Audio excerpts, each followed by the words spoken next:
Ladies and gentlemen, boys and girls, children of almost all ages, with parental consent, the Sick Twisted Minds at Sacrificial Productions brings you a new style gore film, like nothing you have seen before. There are no cops, no investigations. There is no backstory, no follow-up of the victims who are brutally tortured and murdered. Our story isn't about them. Normal Terror is about a single dad struggling to make ends meet. His son is his first priority. He goes to work, pays his bills, and is generally a great dad. The twist comes after he puts his son to bed. This is where he releases his stress. Some people do yoga, some hit the gym, some go for runs, some people paint on a canvas. An anonymous source once wrote on an abandoned asylum wall, "I never understood people until I took one apart just to see how it worked."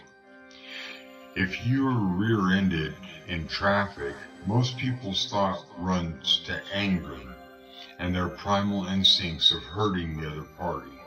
Sam Neill does not have the ability to stop that primal instinct. Let us take you into the mind of a killer. Normal Terror is a concept from the mind of Sam Mason, who wrote, directed, produced, and is starring in this new age feature film. Let's get slicing and dicing with Sir Sturdy horror fans. On this podcast, you will hear me and a guest do some movie reviews, random funny horror chats, and whatever else comes to mind. So tune in, kick back, relax, and always remember, I'll see you in your nightmares. Well, just Jason's mask.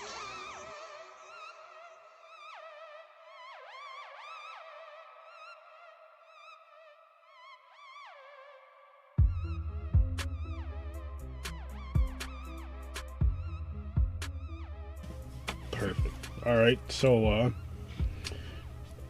hello everybody. I know everybody's not in the group right now, but this is a live podcast. My boy Rob. What's up? And me again, Sir Sturdy, and the other Sir Sturdy's back here. You probably can't see him behind my head. And headphones. I actually can't see him at all. Let me try to slide him.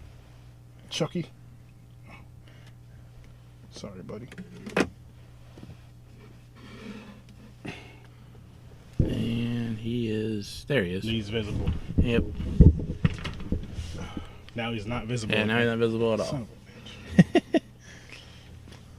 You know what? I shouldn't have moved my chair, huh? Okay. There he is. We're in there. So, we are, as you can see, we're going to be reviewing the movie Jaws. And we're also going to be doing an unboxing, which we're going to do that first. So, Word. Without further ado, Rob has the box in his lap. Opened.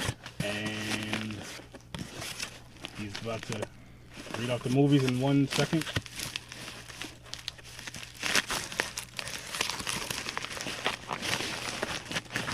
Here we go. Are you ready, sir? All right. I'm ready when you are. First, we are going to break out The Fly. The Fly. The Fly. This is the remake, I believe, with, yes, it is. That with great guy from Jurassic Park. Why the hell can't I remember his name? Everybody knows who this guy is. Jeff Goldblum. Jeff Goldblum from Jurassic Park. And Gina Davis. Gina motherfucking Davis. From, I don't know. On this podcast, we don't talk much about what she does besides this movie. He's right. I'm going to let you know right now. A lot of times with this podcast, I don't take notes like I should all the time. It's more of a freestyle thing, but it's kind of fun that way. And I do my research here and there. I will go to IMDb to look up some fun facts about the movies that we're doing. And I'm going to start doing these unboxings when I go live for the podcast stuff. And maybe we'll do... All right. If people do answer this, like I said, this is The Fly, right? Oh, Rob said it. Yeah. If people do answer this in this video right now, once we're done with the unboxing, you guys choose a movie for us to review, and then when we get the time, we'll get together, we'll watch it, we'll review it for you guys. So, That's a good flick. It's gross, but it's effing good. If you haven't seen it. And yeah, what he said. Okay. All right, Next movie. Next week. Everybody's talking about this one. Dead hooker in a trunk. Oh, I want to see this actually. That's the biggest thing on Joe's House of Horror right now. It is. He's right. Shout out to Joe's House of Horror, by the way. Dead hooker in the trunk. Don't you hate when that happens? Yeah, you know. Okay, is this Harvest of the Fear? What's up, Martin? Hello, Francis. It's a double feature. Chris, Ryan. Okay, so Brush with Death is the first film, and Harvest of Fear is the second. So you got two movies in one. Boom! Look at that. 2 movies in one. How many movies are in my hand? 4. All right, and last we got Cerebral Diaries. Experience the Fallout. Comes with an alternate ending. How about that, huh? Comes with an alternate ending. Who doesn't like diaries? All right. Let's move these out the way a little bit. Again, Francis, Chris, Ryan, Martin, hello. Thanks for joining the video. You guys gonna tune in? I'm gonna promise you this will not be 100% serious at all. Word? We will probably crack some jokes about this movie. There's gonna be a few race jokes. Of course, and it will not be politically correct at all. At all. Nothing like, what's the word I'm looking for? Terrible. Nothing terrible. Nothing that's gonna really hurt anybody's feelings. And Sir Sturdy really wanted to be in this video, but my head keeps getting in the way, no matter where I move. So that's why I'm taking this stuff down. Francis, don't yell at me, please. Oh, Blade's holding up Freddy. Oh, shoot, yeah. Damn it. Oh. Jesus. You know what? Sir Sturdy's going to have to wait till next time. Anyway. I don't know what he looks like. You see that? Uh-huh.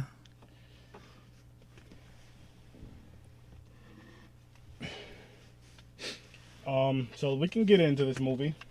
First of all, I will say this. This movie was hands down, and I mean, I haven't seen every single shark movie that's out, but let's just compare it, just to have some fun. To what? Sharknado. Oh, please don't make me. I can't even make it halfway through that movie. I watched. Correct me if I'm wrong, Francis, because I really don't remember. But I believe me and her watched the first 2, maybe 2.5. Mm-hmm. And this movie doesn't get any better or any worse. It kind of stays the same, as equally bad. Yeah, it's... And it's not even like a I think these movies are supposed to be bad. I believe somebody said that to me. I think it was my boy Chris. I'm not 100% sure, but it's not one of those movies like, you've seen Thanksgiving, right? Oh, yeah. I fucking love that movie. That was great. I mean, that was corny, cheesy, low budget, but it was funny. It was funny as hell. The acting was horrible. The movie was excellent. Yeah. As crazy as that sounds, the storyline, everything about that movie was so bad, and it shouldn't have worked, that it did. Right. It did the complete opposite. And like they even made a joke. I've never seen the sequel, but it was part 3. And he made a yes. joke in the previews. You know, we'd even do part 2. We went right to 3. Which I want to do that movie. My boy James is supposed to do the podcast with me on those, but I love that freaking movie. Yeah, I only seen it once. Yeah, same here. Back when Netflix, had a much better variety of, of films, horror films, I should say. See, 2.5, 3. Yep. And they're making more of these Sharknado. I think there's like a part 6. Yep. There's another one. They're gonna have more movies than friggin' Saw. I'm trying to. Okay. Seeing as how we're talking about this bad shark movie, before we jump into another shark movie and then eventually Jaws. If they said, listen, if they wanted you to be in the movie, would you be in it? Now, you're not going to get paid a shit ton of money because you can see that they didn't spend a lot of money in this budget. This is who I am right now, or some, washed up, celebrity who can't get a gig anymore. No, this is you being you. Oh, absolutely. Why not? Hell yes. I mean, there's like, you almost want to say no to nothing, whether, when it comes to, something like that being in any, cheap lame movie, or doing some stupid thing on an album, like a stupid skit, because we know rappers love to do 90% skits on their albums. I would love to do, honestly though, I think because of my acting skills, which they they're not that high right now. They probably never will be because I don't act. I'd rather be in a cheesy movie like that or Thanksgiving Yep. than in like Friday the 13th. Oh, yeah. Because I wouldn't want to ruin that franchise. Right. So, I mean, yeah, and that's like, I mean, you know, and it's not the most, you know, shameful thing to, you know, do, you know, if you were just trying to make a career out of acting and that's where you got your start. I mean, George Clooney, way back in the day, he was in like some tomato movie. Yeah, that's no joke. Look that up. That's no joke. Look that up, people. And George Clooney was in some tomato, not fried green tomatoes. No, it was like different. Attack of the Tomatoes or something. you know, outer space. I don't know. Something's over there. Nobody knew who he was. Like, and Leonardo DiCaprio was in Critters Part 3 when he was a kid. You know, there's no shame where you start. It's where you finish. Exactly. But I'd want to be in B movies all the time. Oh yeah, I mean, some people do it. Now, don't get me wrong. You know, if one of them top executives or whatever you want to call them, producers, not Harvey Weinstein, came and said, you know, we want you to be in this movie, I'm not going to say no, depending on the money. I'm not doing anything weird either. So, next movie, Sand Shark. Have you ever seen that? No, I don't know if I've even heard of it. It's on Hulu. Well, it was on Hulu a few years ago. Me and my wife watched it. Mm-hmm. It was better than Sharknado, I think. But that's not really saying much. That's not setting the bar real high. And people, the reason why I'm discussing these movies, the reason why we're bringing up these random shark movies, if you can think of any, let me know, is because George, Antonio, how's it going? Roberto Hernandez, what's up, homie? We're just Jaws set the bar for shark movies. Jaws set the bar for a lot of movies for its time, but let's just leave it at shark movies. So then you got, like I said, Sand Shark. It was better than Sharknado. It was weird because it started like near an ocean and I ended up on the beach and I think a desert or something. It didn't make any damn sense. Right. Sharks don't belong on sand. You know, that, no. There's one that's got on Netflix, you know, about sharks and like, you know, sharks in like, you know, Antarctica. It's, you just never know what they're going to do nowadays. I know.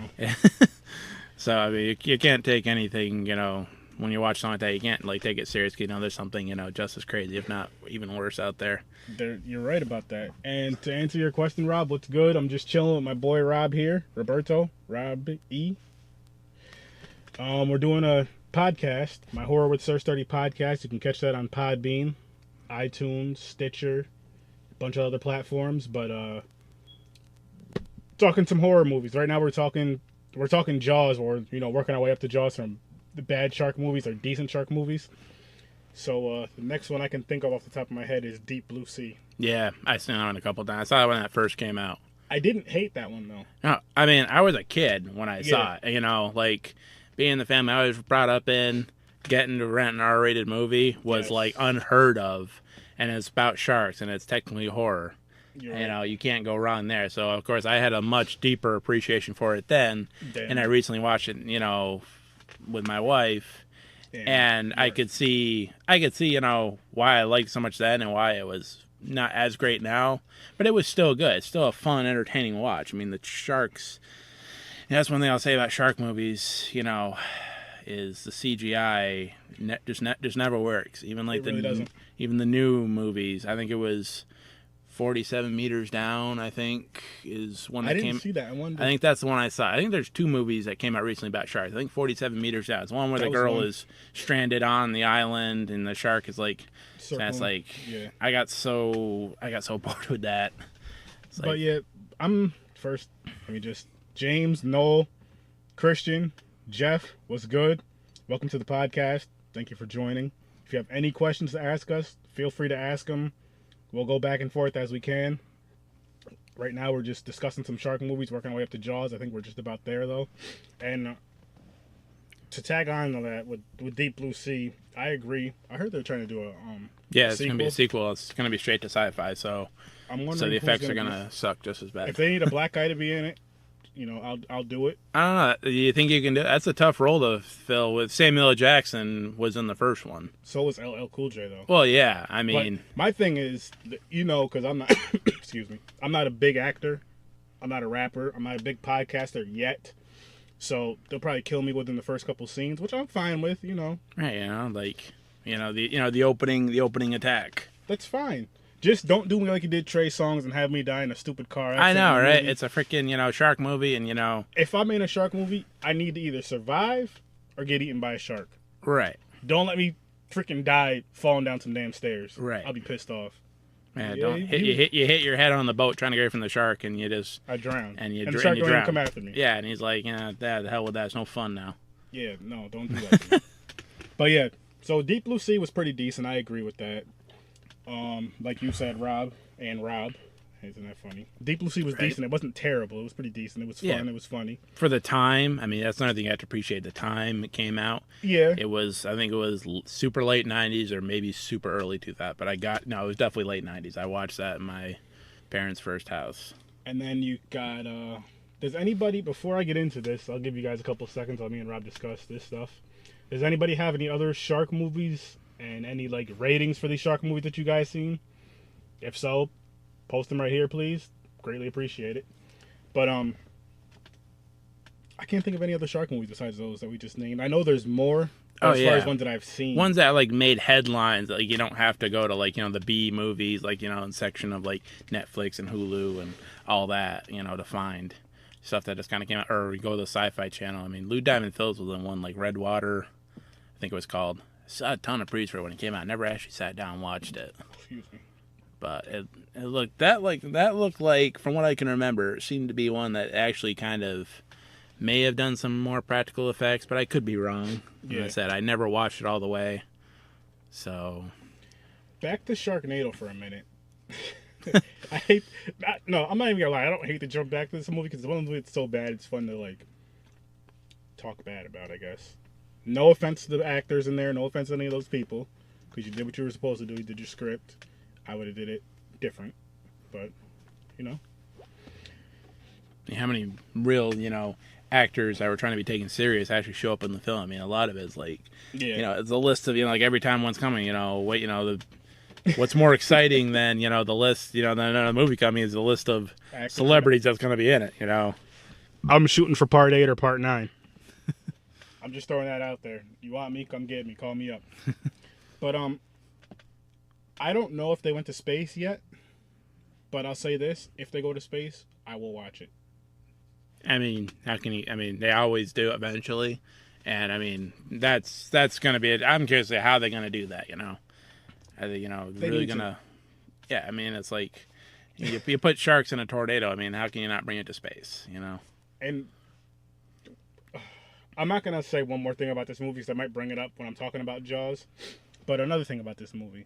Why do they call it Sharknado? Why not Sharkicane? Like a hurricane with sharks in it. Wouldn't that make more sense? And it would probably be a better movie.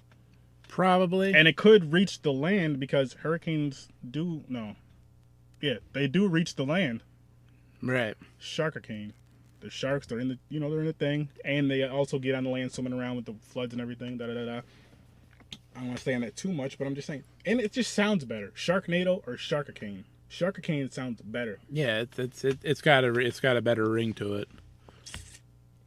So any producers out there, you want to do a Sharkicane movie? Holler at me. I have some ideas right here. We can get together. We can do Sharkicane. You got 2 actors right here. We'll get a few more people. We're good. Now we can jump to the classic shark movie. Probably the only shark movie that really matters, and that's Jaws, ladies and gentlemen. Jaws, Jaws. Should have ended it with a Z, but it was before the Z times. Before we started throwing Z's. 1975. Yes. That's incredible. And it was a really, really good movie, I think. Yeah. I mean, it had slow parts in it. Oh, yeah. I mean, but that's I was watching an episode of 2.5 Men the other night where Charlie Sheen's watching the movie with his nephew who's 10 and is like, this movie's so boring. You don't even see the shark. And he's trying to explain to him, it's called suspense. It's called build-up. And that's when you're a 10-year-old kid, you don't appreciate that, That's true. You're 20, 30-year-old adults, you get it now. Well, I'm 32, but... Well, I was... What you mean. Yeah, I forgot if you were older or younger than me, so I wasn't. How old are you? I'm 31. He's 31. So, 32. Okay, that so out the all way. right, so when you're 30-year-old guys, you appreciate it a lot better. You do. And like, again, people, we'll be bouncing around with this movie. I'm not going from beginning to end. I'll be going from beginning to middle to end to beginning. Wherever pops in is just how we go. Word. So, obviously it starts off with a shark attack. Right. I mean, before, all the blah, blah talk and going to the beach. Party on the beach, where everybody's drunk. I got your idea. Let's go swimming in the dark. There was about... Oh, yeah, that's right. Yep. This is before the big... Okay, so that's right. The kids, they were out there, the teens or whatever, partying, drinking, probably smoking. Bonfire on the beach, which is fun, That's as far as you need to go, Don't go in the water. Hell no. Especially at night. I know, like, in the ocean. That's usually when predators feed is at night. I'm afraid to go in a damn lake at night, You don't know what's in there. And he's white, people. Yeah, and I know we don't even live in, like alligator infested, area. It's like, don't buy into these statistics you read online. Oh, sharks are more likely to have this than a shark attack. Yeah, well, I'd hate to meet the one who's making an exception. Yes, I do not want to be the exception of that. Only in a movie, not in real life. But the funny thing is, they go in there, they go swimming or whatever. Obviously, was it just two people that get in the water? No, just one. There's two people go. One girl, entices another guy to go swim with her. He's so blasted he can't.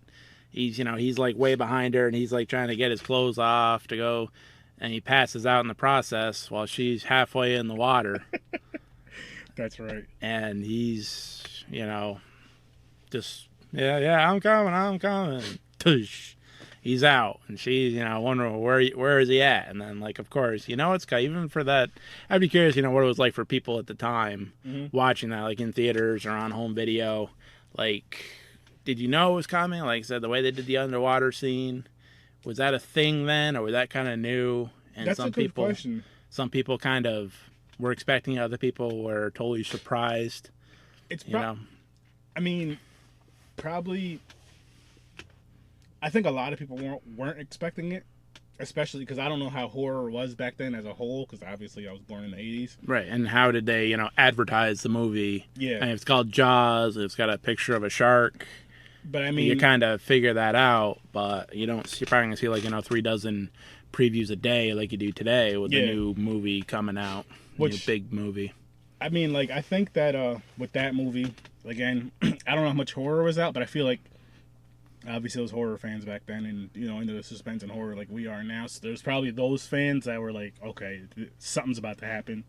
And then there was some people who, since Jaws is from the '70s, horror didn't really start getting big till like '80s. Right. I mean, you had Texas Chainsaw Massacre the year before.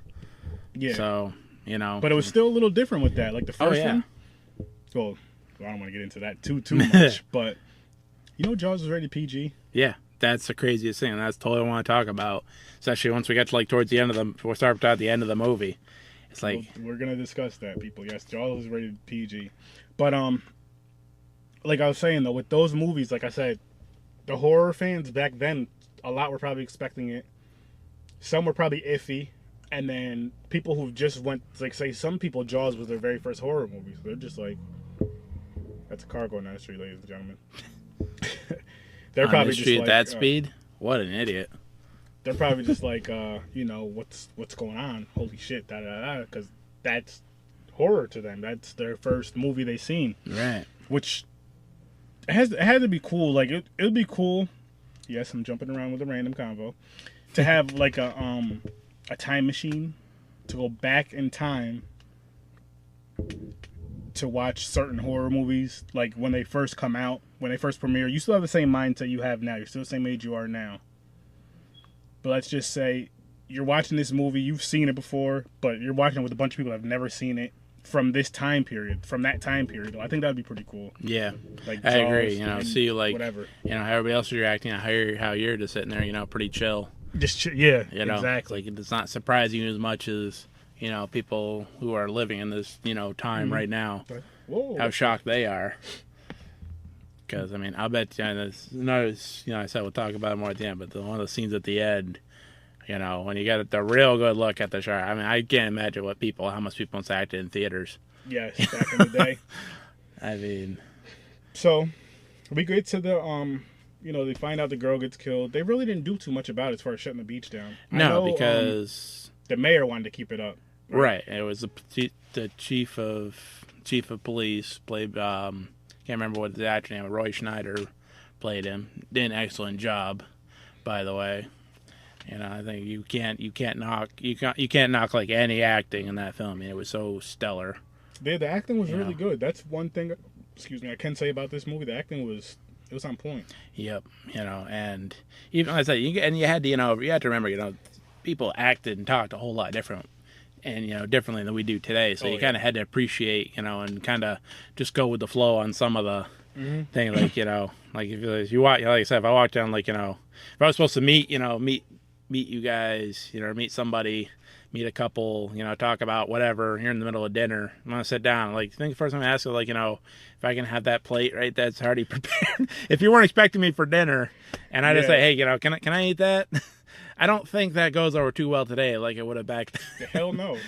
Especially even if I brought 2 things of wine, Especially being married, we'll throw this at you. Say, me and you make plans to hang out or whatever, or have dinner at one of our places, but you don't tell your wife. How's she gonna take that? Yeah, she's probably gonna cuss you out. Yeah, behind the scenes. Smile and okay. Door shows. What the hell was that? Yeah, he's cool and all, but you could have just look, well, we had these plans for months. Well, when were you gonna tell me? Where we fuck up is we always thought we did. Exactly. But yeah, with that scene, there was that scene, and he was just that he gave him the plate of food. Yep, he went right to town. And then when he was when the sheriff was opening the wine or whatever, pouring the wine, he was like, you want to let that breathe for a minute first. He fills his cup up and gives them a little bit. Yeah, just a little touch, for everybody else. Yep.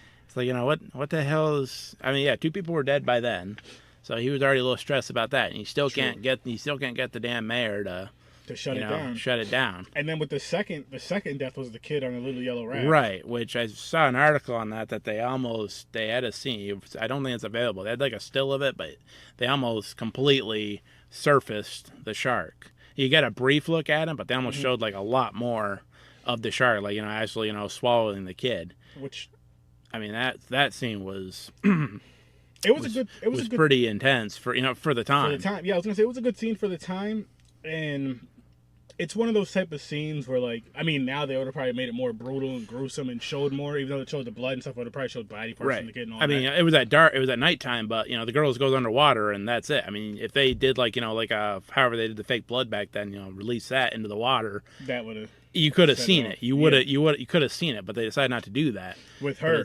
But I mean, with the little boy, that was in the little yellow raft. I said now it's daylight. It's in the afternoon. Nice sunny day. So they were like, kids. What? They had to throw the blood in there. Right. But my thing is with the movie, which we will talk remake of this movie because that came up on another horror page, and it got someone didn't like that. I'm not going to mention that person's name on here. I don't want to give them that shine, but you know what I'm talking about. But like I said, if the movie was made nowadays, it would be a lot more gory. It would show the body parts falling. Right, but even in this film, you did have some of that. Yeah, later on, in the film. But I was gonna say they had bits and pieces later in the film. But the thing I think I kind of respected about it, which gave more of a suspense feel, was they didn't show so much. It kind of same thing with the Texas Chainsaw Massacre, the very first one. Yeah, they kind of didn't show so much because they were actually trying to make that movie PG. I don't know if you knew that or not. I think I did read something about that. They're trying to make that movie PG. Oh, well, they did it successfully with Jaws, but I think there was too much blood, or I forgot what it was. It may have been too much blood or something, because there was a lot of blood in Jaws. There was a decent amount of blood. Oh yeah, there was more blood in Jaws. There was Texas Chainsaw. But they were saying with the scenes with Texas Chainsaw Massacre, he was saying how one, he wanted to make it PG. That's why he didn't show the kills too much, and 2, because it made it kind of scarier. You didn't see so much then. Right.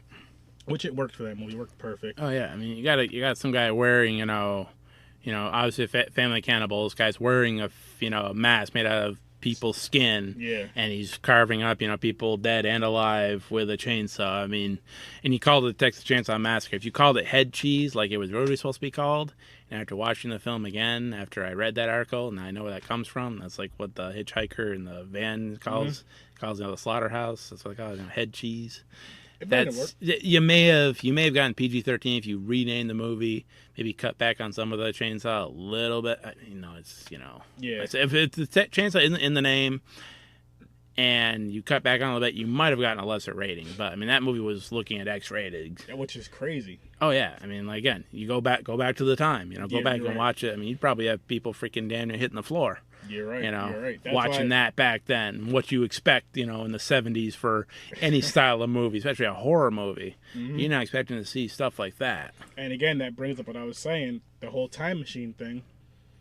Going back and seeing that movie, Jaws, let's say Friday, all those movies that came out before we were born, the people were just like, holy shit, they're really showing this type of deal.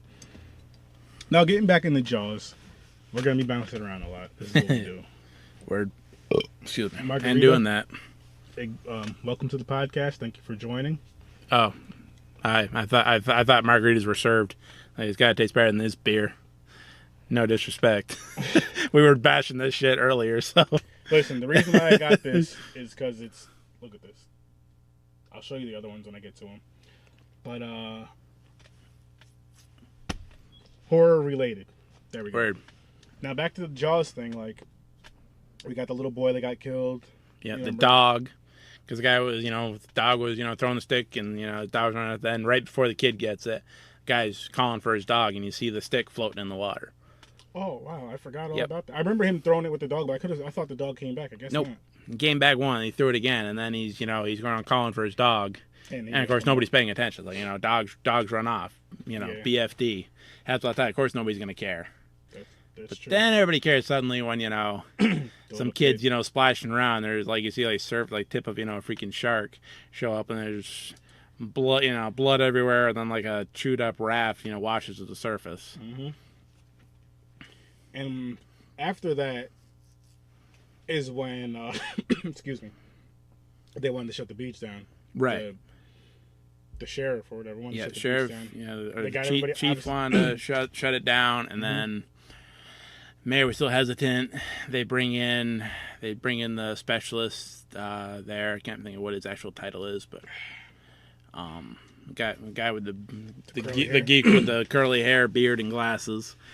And but they allow people to go, searching, hunting sharks, and very very good scene at dark where there's actually no fatalities, but they're out there, big meat hook, and they throw it out there, and then shark, with the ball on, and then the shark takes it and it rips out the freaking dock that they're on. One of them falls in, and and then the ball that it's attached to is coming back, and he's rushing to get trying to get him out. And that was pretty good, white knuckle, tense scene. I actually have a fun fact. Remember how they went out and they caught the tiger shark? Yeah. I got two fun facts. The first one is that tiger shark was actually a real shark, and I believe they caught it in Florida. It was already dead. Mm-hmm. I don't know how, I don't know the specifics 100% exactly. I just read this the other day, I believe on IMDb. I'll fact check it later, whatever. When we get to the podcast, we'll turn on our laptop and check it out. But it was a real shark, and it was dead, obviously, like I said, and it smelled bad because it was a few days old, so it smelled real bad. And I guess when they were hanging it up, like its organs were coming out. I don't know if that's why they had it. Like if you've seen the movie, you had it. It was like kind of like an angle, the way it was hanging, how his mouth was like, you know what I mean? It wasn't like straight down. Usually when you see stuff like that, which was pretty cool. So that's a little fun interesting fact. Second fun fact. You remember when the curly-haired guy, I don't remember anybody's name from this movie, I'm sorry. Do you remember when the curly-haired guy, when he asked the chief if he can cut the shark open? Mm-hmm. I remember when he cut the shark open and he was pulling out the fish and the license plates and all this stuff, and he said the shark swam upriver? Yep. And I can be wrong, but I don't think I am. The only shark that can go in fresh water is a bull shark. And that shark was a tiger shark in the movie. I mean, again, at the time it was 1975. They could say that and whatever. Right. Nobody's got the internet to go fact checking. read a book. And another thing with this movie, which I'll just say it right now. So here's the third thing I want to say. It's not really a fact or whatever, a fun fact, but actually it kind of is. I believe out of all the sharks, bull shark's actually the most aggressive shark.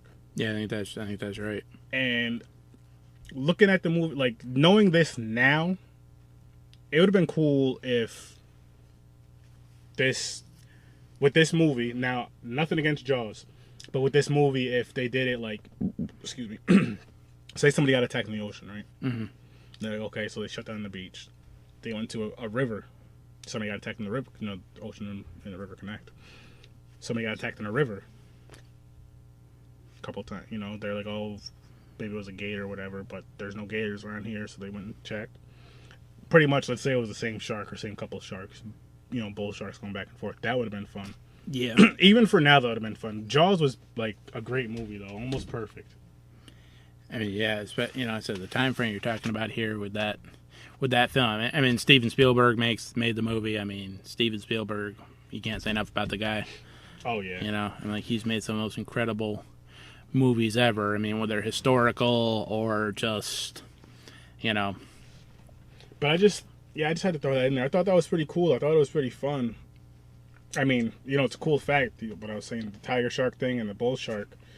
And I really did enjoy this movie though, man. Like, it didn't really, it was one of those movies where it had slow parts, but it made sense for the movie because they were trying to do research in a way, you know what I mean? And right. Pick the guy's brain and stayed pretty focused on on the subject at hand. Yeah. There's a shark out there, and and it says killing people. The science and the guy who knows what he's talking about here makes it clear. This is where he's gonna hang out now. As long as he's got food supply, this is where he's gonna stay. And it's a beach. He's always gonna have a food supply. Yep. So you gotta. You're either going to run yourself out of business or you got to go hunt and kill this damn thing. Or stay the fuck out the water. Right, but that would ruin your business. And the movie. That's what the mayor's bitching about the whole time, Shut the beach down. This is our meal ticket. This is where we make money. We can't shut it down. It's like, well, you're going to have a bigger problem when nobody comes back, when you got more bodies piling up. And another, what was I going to say? Give me 1 second. Yeah, another thing about this movie. This is where the race thing comes in. There was about six black people in this movie. I didn't even notice. 7 or 8. I mean, I can't even recall one. Obviously not one that had, a standout role. Not at all. Were they just beachgoers or? Yeah, that's what it was. It was extras. That could have been me, but I wasn't born then. And no, but you had the one. There was a part where I think it was after the girl got eaten. Or was it after the little boy, one or the other? Maybe it was after the little boy got killed. Remember when they didn't shut down the beach, but everybody was scared to go in the water because they knew about the shark attack? And then the mayor was walking around, and he had some old couple go in first, and they went in with their grandchildren. And then after that, a bunch, after they go in, they start swimming and splashing around, then a bunch of other people go in. There was a couple black people in that scene, and another part, and we're not racist people. I'm black, he's white. We're like brothers. We're just throwing this in here for fun and funniness. But like I was saying, there's another part, where they're going on. I think it's when the people were running out of either that or when the mayor was having some sort of speech with the There was a camera crew there, and it was the sheriff. Remember that part? The chief. They're kind of talking. Yeah. You see a couple black people in there in the background, but none of them got eaten by a shark. Right, and you didn't even give a black man, a starring role until the absolute worst movie of them all. It's Part 4. Oh. Mario Van Peebles, was one of the lead actors in that. I can't remember if he made it or not, but man, that movie was so bad. You know what's funny about Jaws though, man, is I watched every single one of those movies. Same. And I didn't. They were all better than any Sharknado movie. The worst Jaws movie is better than the best Sharknado. Oh, yeah, because all these practical effects for one.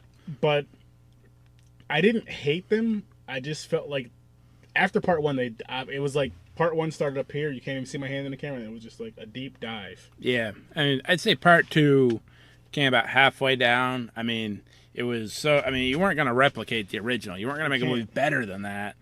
And it was a little more boring because... Yeah, I think there was an early shark attack, but the thing actually kind of, stayed low, Mhm. and like the school of fish is like, a bunch of school of fish look like a shark, and like the sheriff freaked everybody out, and it was all for nothing. So he ended up losing his job. But it almost seemed like the shark was playing a game, do a thing here or there to get you worried, and then wait till you get paranoid, and then I'm not here. Then when the only guy that makes sense is no longer allowed to have a voice anymore, now I'm coming in. Now I'm gonna do some damage. Which one did hang on, let me just think of this real quick. Which Jaws movie was it when the shark was like following a certain family? The family. I think that was part 4. Part 4. Because the son from the first 2 movies was an adult, and he was out on his boat, and the shark comes up and attacks him. It propels out of water enough to bite his arm off, and then sinks his boat and devours him. And then it's like following the family, trying to get the rest of them, get the wife and the kids and whatnot. It's called the Revenge. Jaws the Revenge. Yeah. Yeah. That was probably one of the worst, just because it was kind of weird. Like, how the fuck is the shark gonna know all that information? Right, and how does it jump that high? Like when they're like on the, I don't know what it's called. I want to call it a banana boat. Maybe I'm absolutely right. Maybe I'm totally off. But like all the people are on that big thing, and the thing jumps out of water. Gets midair to grab somebody on the end and pull them under. It's like, really? And the shark was so bad. I mean, the sharks, they can jump high out of water when they go attack for like a seal or whatever. Right. But I don't know if it'd get that high, and plus that shark looked terrible. Like that's the shark you want to keep underwater at all times. Yes. And not have it surface. That's the one you want to see, just people go underwater and not come back. Just a pool of water, pool of bloody water, suddenly appears when the shark looks that damn bad. I agree. I definitely agree. But, like excuse me. Going back to this one though, so we got to the part where the little boy gets killed. Yep. They got the one, they go hunting. The mayor finally says, okay, you shut down for a short time, find the shark. Okay, we got one. Now we're going to open back up, even though we haven't opened it, and good Lord, the size of that thing. I don't know much about shark, but that thing did not look to me like it could hold 2 full bodies, a big, a full-size adult and a young child. Yeah, you're right. Especially if you open the sucker up, seemed like you were gonna find something. You were gonna find somebody in there, and if you're pulling out like license plates and all sorts of other different crap before a body, it seems like you got the wrong shark. I agree. And like I said, it's not like sharks are, even back then, now or today or then we're like endangered. Like, what else could it be? Oh, if you find a shark, of course that's the only one it could be. And you got multiple kinds of sharks. That's true. They even bring that up. There's plenty. There's a mako shark. There's a black tip shark. There's a white tip shark. I believe there's a blue shark. There's a great white bull shark, tiger shark. There's a bunch more. I don't know. Yeah, lemon shark, I believe. Yeah, there's all sorts of. There's a Jason shark. They got ones that you can that can swim around in your damn fish tank, for crying out loud. Yeah, those little ones that are like this. Yep. This is the second beer. Howl. These beers really aren't that bad once you. Yeah, once you get into them, it's like drinking it has the texture of a Sam Adams. Like I said, Sam Adams tastes better. I wouldn't get these again, but maybe I would get these again. Would you drink these again? Oh, I'm still halfway on my first one here, but when I crack into that Howl, I'll let you know what I think. Have a couple and see what I'm thinking. Real quick, people, just want to show you his hand. The man. He's always gonna be here. And Jason's right there chilling. It's part 3, Jason. Yes, it is. That's when he first got his mask. Yep, you can tell the hand wound, and he looks human too, to a degree. His skin isn't like totally rotting. Me and you are gonna have to get on here. I mean, we're gonna talk more Jaws. Seeing as how Jason's like our favorite slasher film, me and you are gonna have to get on here and like talk instead of just doing one movie, I think we should just do the whole franchise. I think we should together. honestly like do our, like make our own list, like, from best to worst in our own opinion, and I a brief agree. summary of, why this one places, why we didn't like this one the least, and Right, so as we're going down, I like that. I like. Do you hear this, people? Yeah. We're on here talking about Jaws, but talking about Jason and talking about some other ideas for a podcast. I love that idea. And just to throw in on that, when we do our little summary thing, like taking notes, we talk to each other just about every day. Yep. Don't talk to each other about those movies, like as far as like how we feel about each one, just so we can do it right here.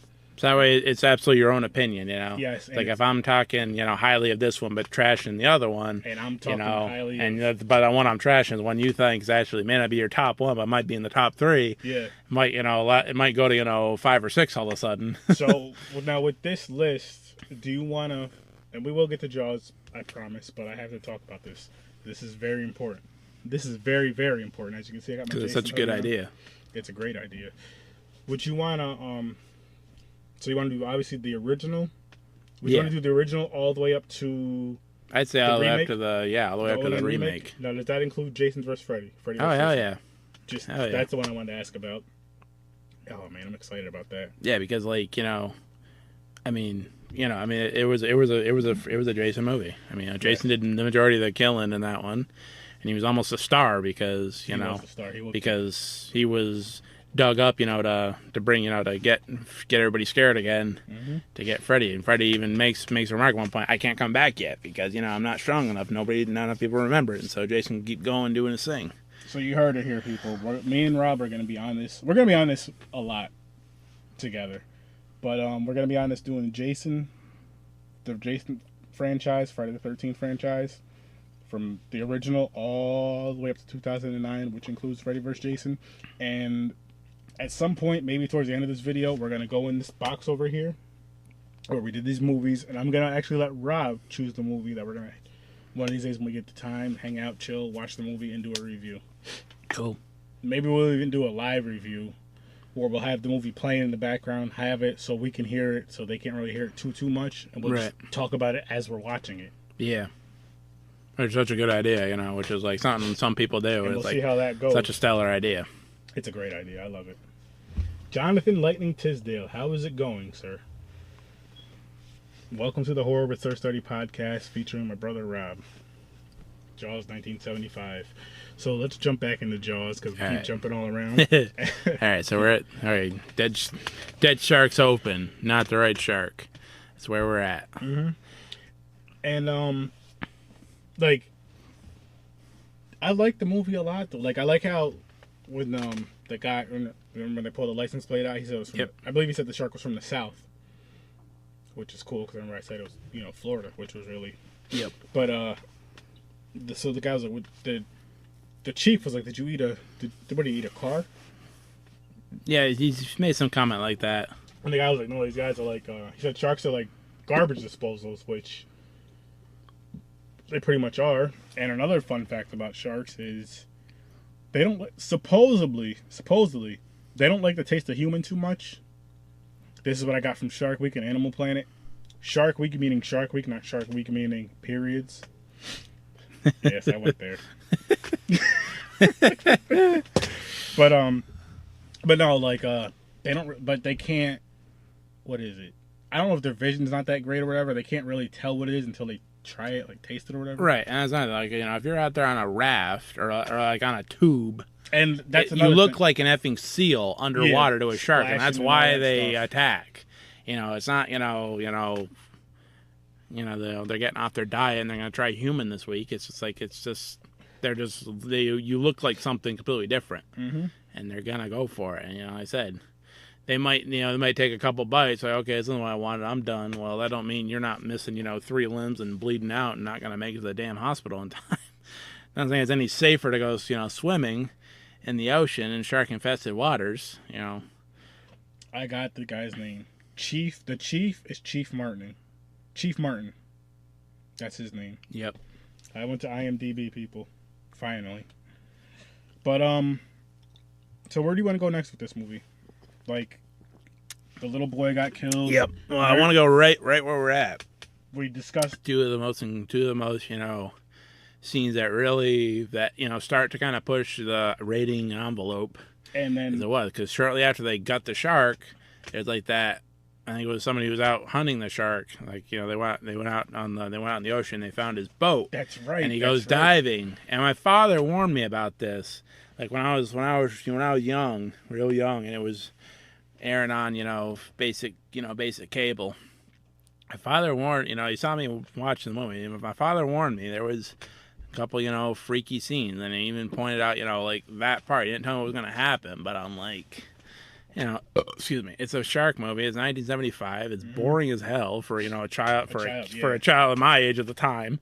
It's like, what the hell is gonna happen? It's gonna scare me so bad. And like when he's finds like the hole in the boat, and he's like flash from the flashlight, and then the freaking head pops out. It's attached to full body, but just really see the head, like missing an eye, and like the water and eating at his flesh. It's like just the way it pops up, the music, and just the shock value of it. Perfect. It was. You know what I like? By the way, the guy's name in this movie, the guy we're talking about, curly hair guy, Richard Dreyfuss is the actor. it. I knew it was Richard, but and his name in the movie is Matt Hopper. Really? Yeah. Huh. So we'll call him. So it's Matt and Chief Martin. Huh. And Quint is the other guy. Quentin. That is he the guy that was man in the boat? Yep, he was the shark hunter. Mayor Larry, what's his name? The mayor's his first name's Larry. But yeah, I really like that scene because it was like, to me, that scene was before its time. Oh yeah, because that's one of those type of scenes that still works to this day. Like, oh yeah, and then how many years later is that? I have no idea. Well, I mean, but you made it to 2005. That's 30 years, and then 2015. That's 40. So we're talking 43 years here. Almost 50 years. Yep. And it still works to this day. Like, the cool part about that scene, which ties into what I'm about to talk about now, is they went out, they seen the boat, they were in the little boat, they seen the boat. The guy was like, Matt was like, Martin, I'm gonna jump in there. Let me check out the water. Flash the light in there for me. So he dives in, swims around, looking around. He finds a shark tooth first, which was a big ass shark tooth. And when he seen the head like pop out of the boat, he dropped the tooth. Yep. Which I just love that whole scene because it's real. This movie's not real, but it's a realistic reaction. Like, if you see something that scares the shit out of you, if something's in your hand, you're just gonna drop it. Right. Which he screamed underwater. He was yelling underwater, and then he just bolted to the close top. up of his, his face. That's what I'm expecting to watch a documentary on. Kind of like one of those films, like an Alien and original Friday the 13th. Mm-hmm. They didn't tell the actor what was going to happen next. I'm almost waiting for them to say he didn't know that was going that was going to pop out, and that was a real reaction. I like that. I really like that. I want to hear that. I don't know if it's true or not, or if he's just acted so well in this film that he brought that to life. A real reaction. But I just want to hear. He wasn't expecting that, and he really freaked. That was like a one take shot, and he totally killed it because it freaked him out so bad when he saw that. But like with that part, you go from there, then they go back to the day, back to the next day, the beach. They're talking to the mayor about shutting it down. And I remember the mayor, his name was Larry, I believe I said. Martin and Matt were talking to the mayor, and they were talking about how they should shut the beach down, how he found a boat. He was like, you should have seen the boat. It was destroyed, which it was. And then he was like, Matt was saying how the shark tooth was as big as a shot glass, or bigger than a shot glass. And, Martin was kind of like, Chief Martin was kind of like, agreeing with him, like backing him up with it. But then he's all for this. He's all for shutting the beach down. But then he saw the kid get killed. But then when the mayor said, well, do you have the tooth? And Matt was like, I dropped it. Or either Matt said he dropped it, or Martin said, well, he dropped it. So he didn't see it. Yeah, because so you guys are just bullshitting to get the beach shut down. Yeah, pretty much the way he took it. You know what I mean? Right, because the two of them are at each other's throats. So the chief is stepping in, trying to be the peacemaker here. And you go from that to, the beach is open. and this is where, I had thrown a little joke in about the black people being at the beach, which, it does happen. It does. I've been on the beach before. I've been in the ocean before. Never again, though. But back to the movie.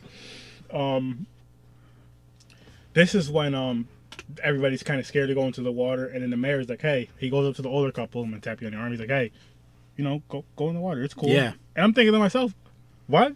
Actually, hold up. She's gonna yell at me and probably cuss me out for this. She was like, my wife was like, "Why doesn't his ass go in? Why doesn't his fucking ass go in the water? He wants everybody to go in the water. There was a fucking shark attack." Right. I was laughing. She said, "Don't put that on podcast," but I told her I was gonna anyway. Love you. I do love you. Yeah. Twice. Get your damn trunks on and hop in there and show us how safe it is, Yeah, exactly. Like, everybody out of the water, you go dip for 20 minutes, and if you come out and, one piece, we'll all come in. I won't. I mean, obviously I wouldn't do that, but there's some jackasses, they're saying, "Oh, it's safe." It's that. Well, go prove it. Exactly. And so then they go in the water with the kids. Everything's cool. It's just those. Did they have three? They had 3 kids, right? I believe. They had 2 or 3 kids. Yeah. I think they had 3. So they go in the water, and the parents or the grandparents, they look kind of nervous as hell. Especially the older lady. The lady, she looks real nervous. So they go in the water, swimming around, splashing around, whatever, have a good time. And give me 1 second. All right. So they go in. Not bad, right? I almost taste like it has a coffee flavor to it. Really? Let me try that again. Yeah, try it again. I don't like coffee, but I kind of like this. Like, now that I'm drinking this beer, I have a really, really, really light buzz. I like you it. too. I'd probably get this again. Yeah, it's like that's what I got out of it, first hit, because it's not uncommon, and it's called Black Lager. So that's obviously, so it's just kind of like a darker, taste to it, and it's not uncommon for them to mix, beer and coffee, or alcohol and coffee. Like my wife was telling me, she remembers Coke, black they had years ago, which was had like a coffee flavor in it. So it's not uncommon to do. That's kind of what I got out of the first hit. Gotcha. See how it goes as we continue on. But and I have more downstairs if we need more. They won't be cold though. Nah, it's all good. We'll see. Yep. But anyway. Oh, where was I at? Good question. You're talking about everybody in the computer probably screaming at you right now. You were right here. Okay, so they get it. Oh yeah, the people going into the water. Yeah, going in the water because they open it back up. I don't got the tooth. It's asshole mayor. Yeah, it's safe. Mm-hmm. So they go into the water, and then they're in there for a few minutes, splashing around. The kids are having a good time, obviously, but the older lady's kind of looking around, kind of scared, like, oh. For those of you who are watching the video, you've seen what I just did, but for those of you who are gonna listen to this podcast, you didn't see my little facial expression of looking concerned, so to speak. Anyway, so she looks kind of concerned. She looks nervous, and let's say movie minutes in the actual movie, it was probably maybe 5-10 minutes. Everybody started getting in the water, but real time in the movie, it was 5-10 minutes. But the movie, it was probably 2 minutes. Everybody started running in the water, probably, yeah, getting in, splashing around, and say they're in there for a good, let's say movie time again, half hour, right? Mm. Our time, maybe 5 minutes, maybe 10 minutes, if that. You see a fin. You see a shark fin. Yeah, and everybody freaks out. And the funny thing about this, it's fucked up, but it's funny at the same time.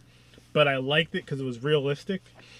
To me, it was realistic. Was you had the big dude, the bigger white dude, whatever.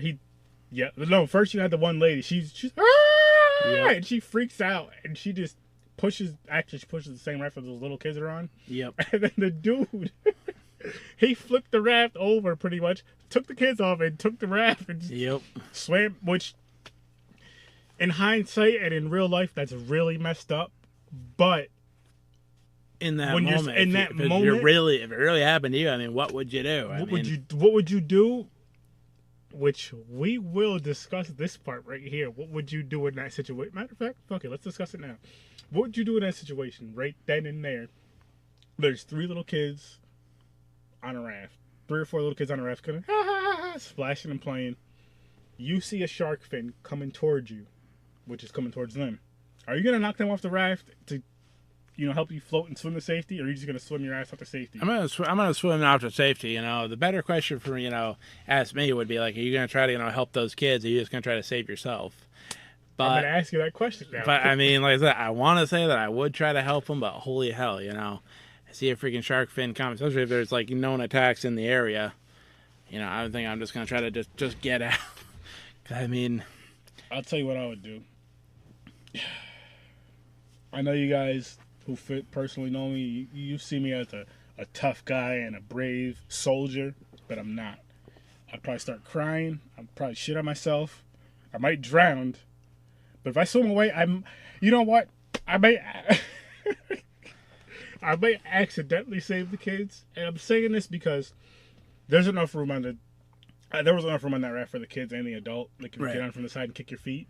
Right. That's what I'm saying. So I might, rest. I wouldn't push them off, but I'd probably grab onto and just kind of kick my feet to try to help me. But I'm helping them at the same time. But it wouldn't be intentional. Like, oh, I'm trying to save these kids. Being a hero, as fucked up as this sounds, but it's like my life's on the line. I'm trying to get to the land. You gotta do something. You may only have one shot to save yourself. And so I think that's what I would do if I didn't fucking pass out. I would probably just. I mean, you totally could black out too. I mean, it could happen. You can go into shock and drown. Yeah. But so everybody gets out of the water. Everybody gets out of the water safe, and you find out that the chief's son, Martin's son Michael, and his friend, I believe, are playing a prank on everyone. No. That wasn't Michael? No, it wasn't that. It looked like him. Yeah. Those two random kids. They were playing a prank on everybody. And we found this out because they sent out a bunch of boats and everything. They had these guns and they had their guns cocked. And the kids, they came up out of the water and they took their masks off or whatever they had. Yeah, because like after everybody clears out, you see a close up of the fin, and then it kind of falls over because it's attached to somebody. It's like a piece that mounts on somebody's head, and the kid, surfaces with his buddy. They pop up, and they like, he made me do it. He's like, no, he made me do it. Yeah, and they're looking up. They're looking freaked out. There's a bunch of guns pointed out, like, Now, he made me do it. I'm going to jump to this real quick. Real brief. That part right there reminds me of when you're a kid, you're a young kid, you're doing something stupid. Not that. You're doing something stupid. You get caught by your parents. You're about to get your ass whooped. You're with your friend or you're with a relative or with your friend. Your parents can beat you both, so you're blaming each other for it. Yep. That's exactly what they did. Like, no hesitation. He made me do it. No, pretty much. That's what I can tell you for sure. I would do. If I was in that situation, I was trying to be funny. And it turns out, it wasn't that funny was at me all. And you, I'm like, yeah. Yeah, it's like we pointing the finger real quick. It's always him. Like, I wouldn't say it was his idea, and I was went along like, no, it was fully his idea, and he made me. Yep. But from that we go to. So after that part right there, the kids, they pull the kids in the boat, and then we pan off back to the beach, and there's a girl, and she sees there really is a shark this time. She's like, shark, shark, shark, shark, shark. It's going towards the pond, which is like another section where they swam in the ocean, but it was like sectioned off or whatever, kind of, sort of, but not like blocked in the actual water. So Bruce, that's the Jaws' name, Bruce. Yeah, that was the name of the mechanical or whatever was but shark. Swimming over towards the people, the kids over there. They're over in the pond. They were on like a they were kind of like a surf. Oh, excuse me. Weren't they on like a surfboard with a sailboat thing? A sail on something like that. I don't know anything about boats. I think it was actually wasn't it the chief's son? Yeah. Because they were just that was an earlier scene where after the kid was attacked, I think he's in that exact same area, just right on shore, just chilling in the boat, and his father's freaking out, but his mother's like, just leave him alone, he's fine. It's his new boat, he wants to test it out, but the mother. Suddenly agrees, tells him to get out. So I think, now that everything's safe, now he's out there doing it. But no, it's more dangerous than ever. But he made him go in the quote-unquote pond part instead of the, instead of the regular part of the ocean. Right. So the shark's swimming over there, and there's another guy there. There's 3 kids. First of all, there's 3 kids on the little boat thing, whatever the hell they were on. I don't know shit about boats. But there's 3 kids on that, and they were talking about tying a knot or whatever. And none of them can do it right or whatever. So they were, arguing amongst themselves. You know how kids are. You do it, you do it pretty much. Yep. And there was a guy in like a little red canoe type of boat. It was a rowboat, I think. Boom. Rowboat. And then he's coming out, asking, you kids okay? And everybody's freaking out, Yeah. Shark. And the shark comes, flips the boat over. Guy falls in the water, and the shark grabs him and attacks him. And the kids are there. They're all leaving, going, swimming. The kids all make it off safe. Michael goes into shock. You don't know this until he gets onto the beach, which is, a minute or 2 later, movie time? Yeah. Our time, not movie time. A minute or 2 later, you see him on the beach, and his mother's like, oh, he's dead. And his father's like, no, he's just in shock. So, he gets him, blah, blah, blah, whatever. Gets him, whatever he has to do to get him waking up. Yep. And he stayed in the hospital for, I think, a night. They brought him, after that scene, it was just, right in the hospital. Which, with a lot of horror movies that I've seen, when people go to the hospital's always dead as hell. There's nobody in there but, 2 nurses. The lights are dark as hell. This room right here that I'm in is brighter than a hospital in these horror movies, usually. Oh, yeah. But in this movie, it was like a regular hospital. You heard over the intercom people getting calls or whatever. You seen the lighting in it. It was bright. There was a bunch of nurses and stuff in there, which I understand. Different type of movie. They had to kind of do it like that. Yep. But, what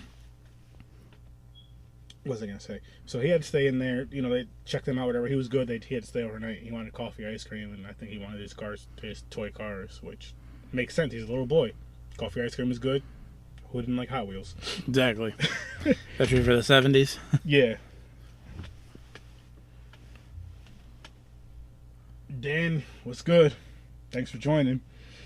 So, and then we go from that scene to where?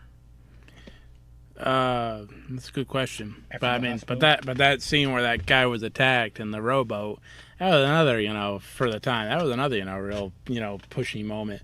It was. And, he gets knocked over and he's trying to climb back up, and then you see this brief of the shark. You see come up, and you see him go under. Then you see his foot, falling fast. His leg. And but then the camera starts moving with it and lets you see what actually is, and it's this whole freaking his severed leg. Which I remember that scene, from when I was real little. I liked that part.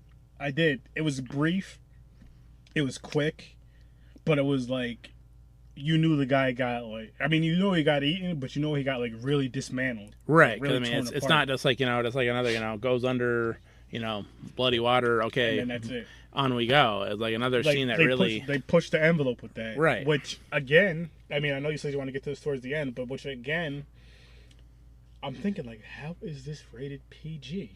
Right. It's not even the worst part of the movie. Especially for 1975, how is this PG? God, if you say 2 or 3 curse words, you could be looking at our rating. Yeah, exactly. Exactly.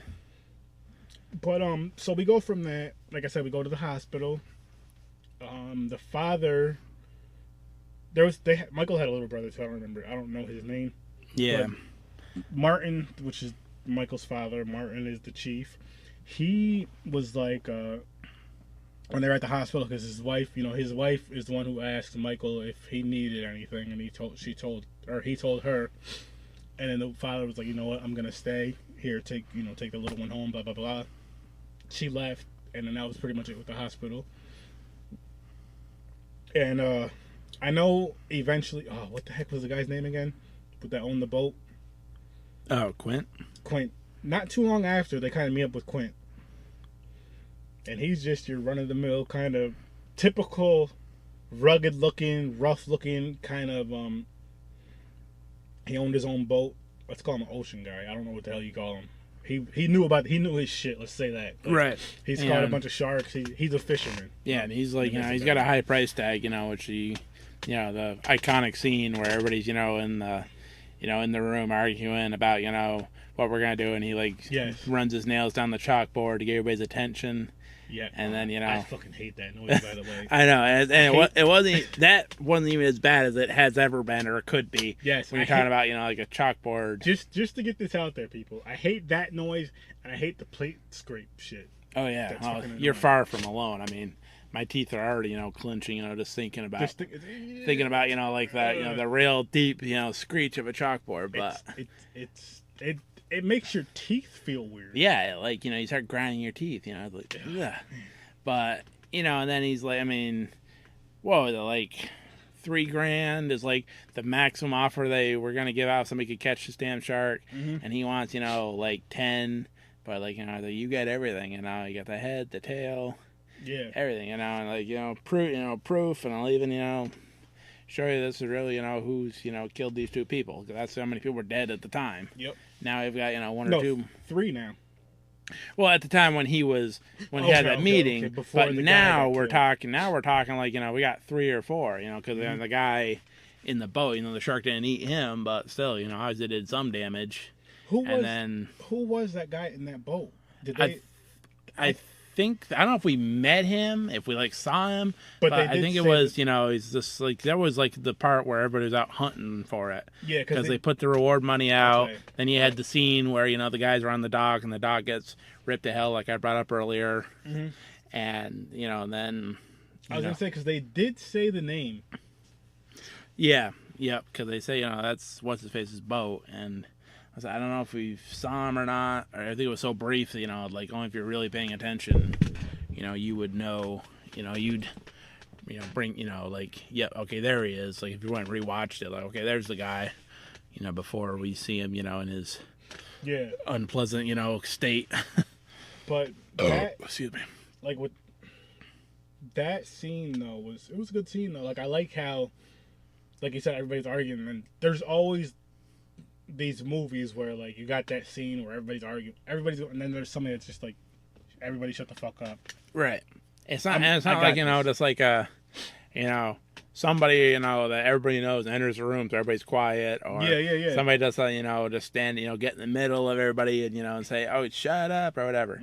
It's like it was something totally, you know, unheard, especially at the time, probably totally unheard of, and just wow, how'd you think of that? You know, how'd you think of that, or you thought of it, but you know, is this gonna work? You know, is this people gonna laugh at this and like, okay, is this movie so unbelievable now, or is this gonna be like totally an iconic scene? And sure enough, it became an iconic scene. It really did. So we go from that scene. I mean, correct me if I'm wrong. We go from that scene. You know, they go to the. They go. Do they go on his boat? He has all like the shark jaws hanging up and stuff. And he gives the sheriff. He has some drink on there. He gives the sheriff a shot of the drink that he made. Yep. Like Quinn. Yep. He I think it was right after that we get on the boat. We spend a good amount of time on the boat. Yeah, we do. Towards the end. And he, you know, Quinn he's like, you know, blah blah blah. I forgot what the guy says. He, you know, gives the sheriff a shot. Here, take a shot. The sheriff doesn't take the whole shot. He drinks like half of it and then spits it out. Then the Quinn's like, you know, I gotta go check something, and the Sheriff Martin spits it out, and that, which was pretty funny to me.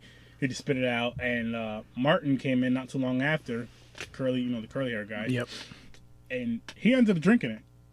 Because the sheriff was like, I wouldn't drink that if I was you. And he took the shot, whatever. Oh, yeah. Again, let's throw ourselves in this. First of all, you're not getting my black ass on a boat.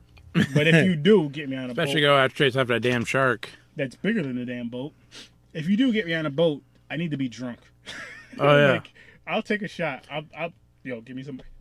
I don't care. Give me more of that stuff. But so you know, we go from there.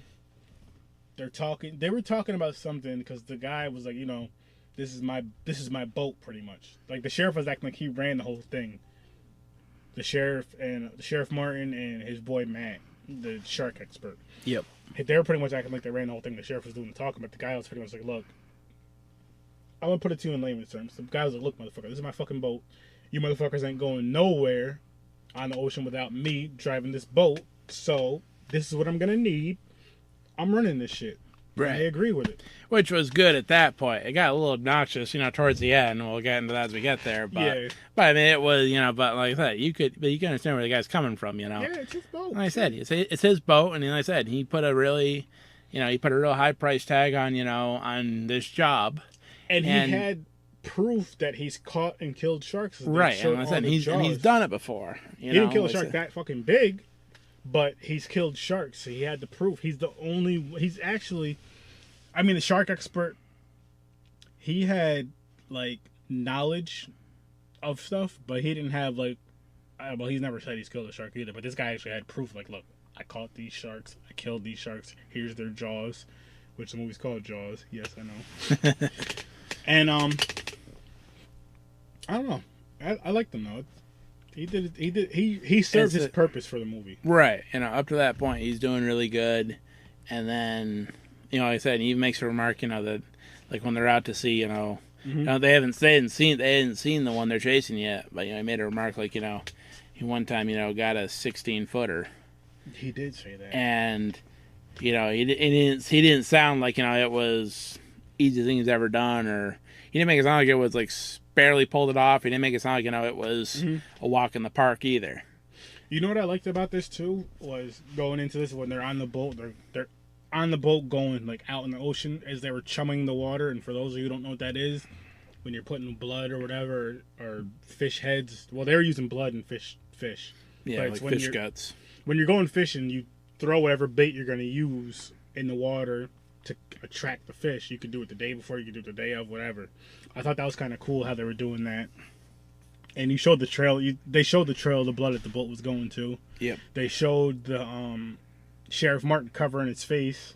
Yeah, and it smelled so bad. He actually had a little bottle of Old Spice that he'd pour into a rag and smell it, which I don't really recommend because I don't think that's safe. But just to get the smell, because the fish smell is so bad. Right. I don't know when they introduce him as like but when you go like the movie Silence of the Lambs, when they're examining the body they pulled out of the lake, they like got some white stuff under their nose, which I don't know how well it works. But I mean, if like I said in the 70s, if you didn't have that, you didn't have that option, I can understand, doing that, trying to something else. I completely get it. I'm just saying, like. I liked how they threw it in there. I actually found it was a little bottle of Old Spice the other day because, it's like a whitish bottle. You see an Old Spice written on it. But it was, it wasn't a close-up of the bottle. Shout out to Old Spice, I guess. Oh, yeah. But, with that, and the guy's fishing, the fisherman, Quinn's fishing, chilling. He's strapped into he has his pole, he's fishing. And I'm guessing they have to be out there for a couple hours, and he finally gets a hit. Yeah, the fishing rod starts bending, and it's creaking because something's pulling on it. And you want to take this part right here? Or? I don't fully, like I said, I rewatched about a week ago, but I remember it happening, but I don't remember exactly. When you're going to the part about the chum, like when he's throwing out the chum. You remember that? And he's got his head turned. That's where where I want to get to. But go here where you want to go, and then we hit there. Let me think. So he's fishing or whatever. He gets a hit, and I remember. Oh, I forgot this part where Quinn had Martin tie some sort of knot to hold these tanks up. That's right. Yep. And Quinn sent the sheriff to get a flag. To mark more. I don't know if it's to mark where more chum was. He went and got the flag. He knocked everything over. Yep. Tried to not knock everything over. Everything fell over. And not too long after that, I believe, is when he got his hit. Now, I just watched this movie the other day too. Not even a week. It was like 2 or 3 days ago. I can't remember because I believe it was the shark that was on there. Did it get away? Like, did it break? It ended up breaking the line, or they cut the line. It broke the line. Something like that, yeah. And we go from there to, was the cage then, or was it a little after that? It was, cage wasn't like to the very end. Okay. But like that when he's like, when the chief is like throwing the chum in, like he's like I said, like his gag, his gag got the mat, it's to cover his nose, and he's kind of he kind of tosses a handful. It's like kind of looking the other way and tosses a handful, and he looks back. The thing's out of nowhere. The surface is right there. That's right. That was like that will get you today. That's right. Let alone back then, and that's when he. He stands up straight, and he's got the the half a cigarette lit in his mouth, and that's the iconic line. We're gonna need a bigger boat. Yes, I was waiting for when that line came in too. I'm thinking about the bigger boat line, and that's where it was. I was thinking about that scene. It just didn't click, and you got it. I mean, that's like like I said, it's been when I watched I watched it last week. It'd been a while since I'd up to that point since I watched it. So I'm like, okay, so I can't remember. Are they gonna go back in? And come back out, or are they gonna stay right where they are and do battle with this thing? Because I mean nobody else saw it at that point. It was shortly after, because that back to the when Quint made the comment caught a 16-footer at one point, didn't really make it, like I said, didn't make it sound like it was super easy to make it super hard. But then when they get a look at it and it goes swimming by and they all can see it, and he's like, that thing is at least 25 feet, 3 tons. Like, this thing is as big as a boat, and that's when he's really saying, we're gonna need a bigger boat, right? Yes. He's like begging him, like, okay, we got to go back, we got to get something bigger because we're not gonna take on the shark with this thing.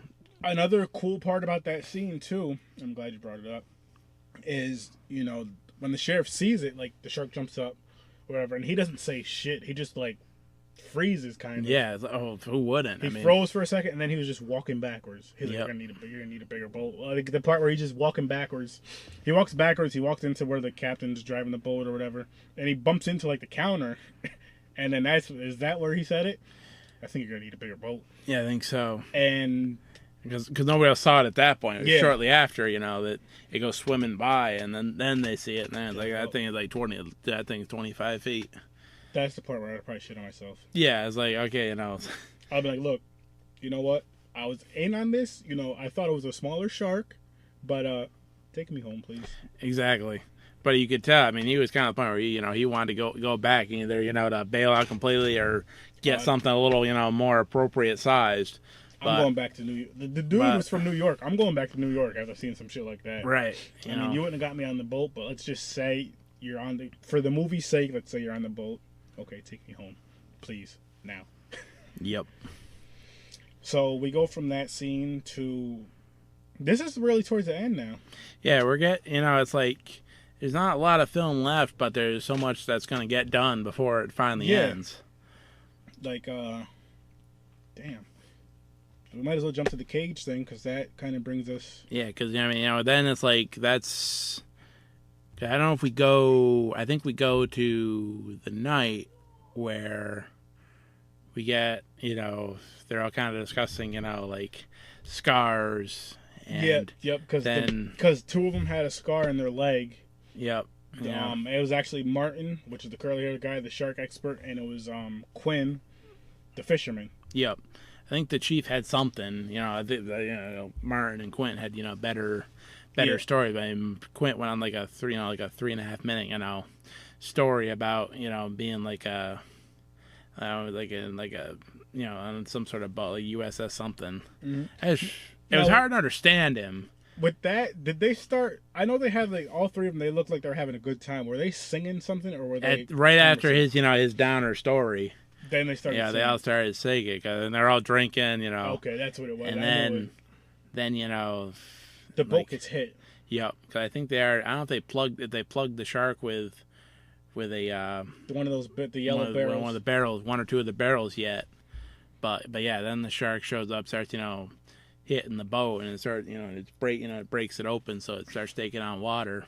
Mm-hmm. And then it gets to the morning, and like I said, everywhere they go, they're going underneath the boat, or in the lower part of the boat, and there's I say you're up to your waist in water, so.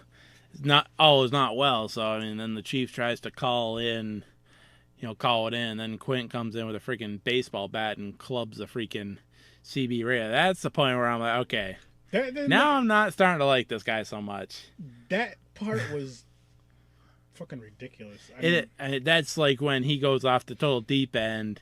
Yeah, it's like, what the hell is your price? You sound, You know what it was? I mean, are you, I said, if he was getting, it's like down, like I said, if he went to the back and downed a bottle of Jack, or something like that, then I can understand that. But it seems like he's just a lunatic now. This right here, people, I'm going to say this to you guys. This is from the Chappelle Show. This is when Keeping It Real goes wrong. Yeah. Because the sheriff, or the chief, whatever the hell he was, Martin. Yeah, he was chief. He was calling the Coast Guard to get some help, which made sense. Right. Quinn was like, no, fuck this. We got this. Listen, here's what's going to happen. Martin, now, people who, if you haven't seen this movie, if you don't remember the movie, he didn't really say this, but this is when Keeping It Real goes wrong. This is what he was thinking. This is what he would have said if it was, kind of flipped over. I'm about to do it for you guys. He's pretty much just like, listen here, motherfucker. Stop acting so damn soft. And he was doing the hand clap thing. Stop acting so damn soft. I'm going to handle this. We're going to handle this. First of all, you're not calling... Nah, we got enough police here with you here. You're not calling no more Coast Guards. You're not calling any Coast Guards. Let me bust up this radio. We're going to handle this shark. Man up. Right. That's pretty much what that scene was. Right. And like I said, it could have been the worst that happens, but it gets so much worse, you know. Does. And like I said, they've got soon after, at that point or soon after, they've got all their... they've hit the shark with as many stinking, barrels as they got, and the thing can still go underwater. It ain't slow. That's what it's supposed to do. It's supposed to slow him down. It's supposed to, prevent him from going under at all or not very far. It's supposed to tire him out. Now they've got like 5 or 6 barrels in this thing. It's still going underneath. It's still going full speed. Yep. Nothing is going to slow this thing down. So, now he's got. I mean, that get you pissed. I mean, if you've hunted these things before. And even that, I mean, I don't know if it'd make me more pissed or more freaked. I think me, as I am now, I'd be more freaked out. Me, I'd be freaked out, but then say if there's that, that one fisherman that's like, I want to get the biggest fish, the biggest shark, whatever. He's like, holy shit, this thing is powerful. If we bring this in, just think of the money we can get. I mean, again, this is 1975. He's only getting $3,000 for this. Oh, he wanted 10. Or so 10, obviously 10. they must have, and $3,000 what they're offering, but 10 instead of what he wanted. So he was getting $10,000. But Sounds great to me and you, but sounds a hell of a lot better back then. Oh hell yeah! But so it's like that tough guy wrote like, yeah, I want to get this big shark. I'm the big man on campus. Dick swinging, blah blah blah bullshit. Yep. But it was a bad idea. Yeah, and it just gets worse. I say, I mean, the shark is is attached to your boat a couple more times. Yeah, so it's getting hit. It's getting beaten the hell out of it. Well, it's actually getting broken up and it's taking on water. But the cage goes into the water before the boat gets really, really destroyed. Yeah, but I mean, and like I said, and then you're getting water on, like a lot of the parts make it function, and and then like I said, you got all the stinking barrels in it. It's not slowing it down, so he's getting pissed, and like I said, it's blowing smoke, black smoke. Yeah, it's overheating, and they tell him, it says, I have to stop this boat or slow it down. You're gonna overheat it, and all he does is, he's just like totally new person. He just like you look on his face and his action, just cranking the boat as fast as it'll go, completely blows the motor, so you're dead in the water, literally. And it's like that's why you're really getting pissed at this guy. Okay, this guy was cool for a minute, but now he's like really pissing me off. Yeah, and now he's just being a freaking schmuck. And the part about the cage, you know what was funny about the cage is Martin and Matt were actually arguing about it. Because remember, Matt was like, look, I got to go in the water. I got to go in the water. Yeah, that's what he does, Because he had I'm guessing it was a poison to kill the shark. Yeah, it was something like, it was like a regular syringe that you'd stick near you with. And it's like, that shark has like wicked thick skin, Yeah, no way in hell. So he was like, I'm going to have to go in the water so I can stab it in its mouth. Which he goes into the cage, goes in the water, he's just kind of waiting, and he's telling them, watch the barrels, because the shark still has the barrels attached to it. And so, they're kind of watching, whatever. And you see a lot of underwater, which the underwater view for this movie was really good. Oh, yeah. Except for the time. It was really good. And this is where you really finally get to see the shark underwater. Yep. And it didn't look bad. No, I mean, I wonder if, I wonder if some of the scenes were like actual shark footage, kind of put in, but some of when it breaks through the cage. Yeah, you could tell that was the prop, the Bruce that they made. Bruce. Big Bruce. But yeah, and I said then the boat is in real bad shape, and I say he breaks through the. That's right, because when he's banging up against the cage, what the cage is hooked up to on the boat comes down eventually. Yeah. Remember, he makes that big hole in the front of the cage, and somehow Matt gets out and he swims like to the bottom. Like he breaks it open, he gets inside, and he's able, and it like he goes under and somehow you don't really see him get out of it, but you just see him swimming, like hiding, behind some reefs or whatever. He couldn't stab the shark because when the shark, what happened was the shark came from the front. He seen the shark. And the shark was swimming around and swam away, and it came around from behind him. Yep, and surprised him, just like the stinking tooth, and just a hit, boom. And drops it. And he dropped the big the harpoon he had, or harpoon, we'll call it that. That works for me. He drops that. You see, and what I liked is you seen it falling through the cage, you seen it falling and hitting the ground pretty much. You seen it just dropping down. So after the shark hits the cage a bunch of times, Matt gets out, swims to the bottom. He's just kind of chilling. Yep. And the Don't shark, really see what happens to him. The shark are still fucking with the cage. Like it gets pretty much on top of the cage, just like pulling the cage down. Yep, because they're back in the boat. Getting pulled away from them. Yep. So the cage comes the thing the cage was hooked up on that was like up high. I don't know what the heck it's called, but that breaks down, comes down, and they're reeling the cage in. They hook it to some other part of the boat. And they eventually get the cage up, and they notice the cage is all busted up, and it's empty. Yep. So right there, they think Martin's dead, or Matt is dead. Yeah. Martin and Quinn think Matt's dead. And what happens? I don't think a hell of a lot happens after that, leading up to the point where, like I said, the boat is almost, about halfway under. Then, because after once the shark is done dicking with the, the busted up cage, can't find the body, or, can't find, what he was after, then he decides, okay, now there's two more people on this boat. The boat's halfway under. I got a good shot now. Then it's a close up, like, the shark swim fast, and then it propels up and lands on the boat. The back of the boat. And the then boat is, like, level, and it's just sinking, sinking. And of course now it's at a perfect angle. So if you're standing, if you're not like behind a wall or got a great grip on something, you're going down. And Chief Martin, kind of has that advantage. He's able to hang on. Yeah, he's he's kind of behind the door, but he's like still hanging on, like trying to reach for Quint, who's got nothing to hold on to, and the shark is just sitting there waiting. Well, Quinn, what it is the Chief's holding on to something. Quinn grabs his hand, but their hand couldn't hold on to him. Yeah, it slips. But this is way before then, so I'm not gonna say it was the first movie that's done it, but it's one of the earlier times the movie that's done it. Slips, shark gets Quinn. Yep, and that's and this is the scene that really makes you question how the hell did this movie get away with a PG rating? Because you see him, he grabs him in his midsection. Yeah, it's he's trying to get away from him, biting on his legs. I mean, not taking him off, but moving his leg, things chomping down, trying to get a grip on him, and then it slides in his mid. Then he gets him, and then he's screaming as just has a hold of him. Then you hear you see and you hear the real big crunch. Yes. When he gets his midsection, then he spits blood. That's what I was gonna say, see the blood coming and then then he's just kind of just dead. It's kind of slowly sinking down as the shark moves back in the water because it got what it wanted. And that was a real. That was crazy. Yeah, that was a real. I'll be right back. Well, we're back now. Had to take a quick pee break. So, excuse me. Or we were towards the end. Yeah. Quint just got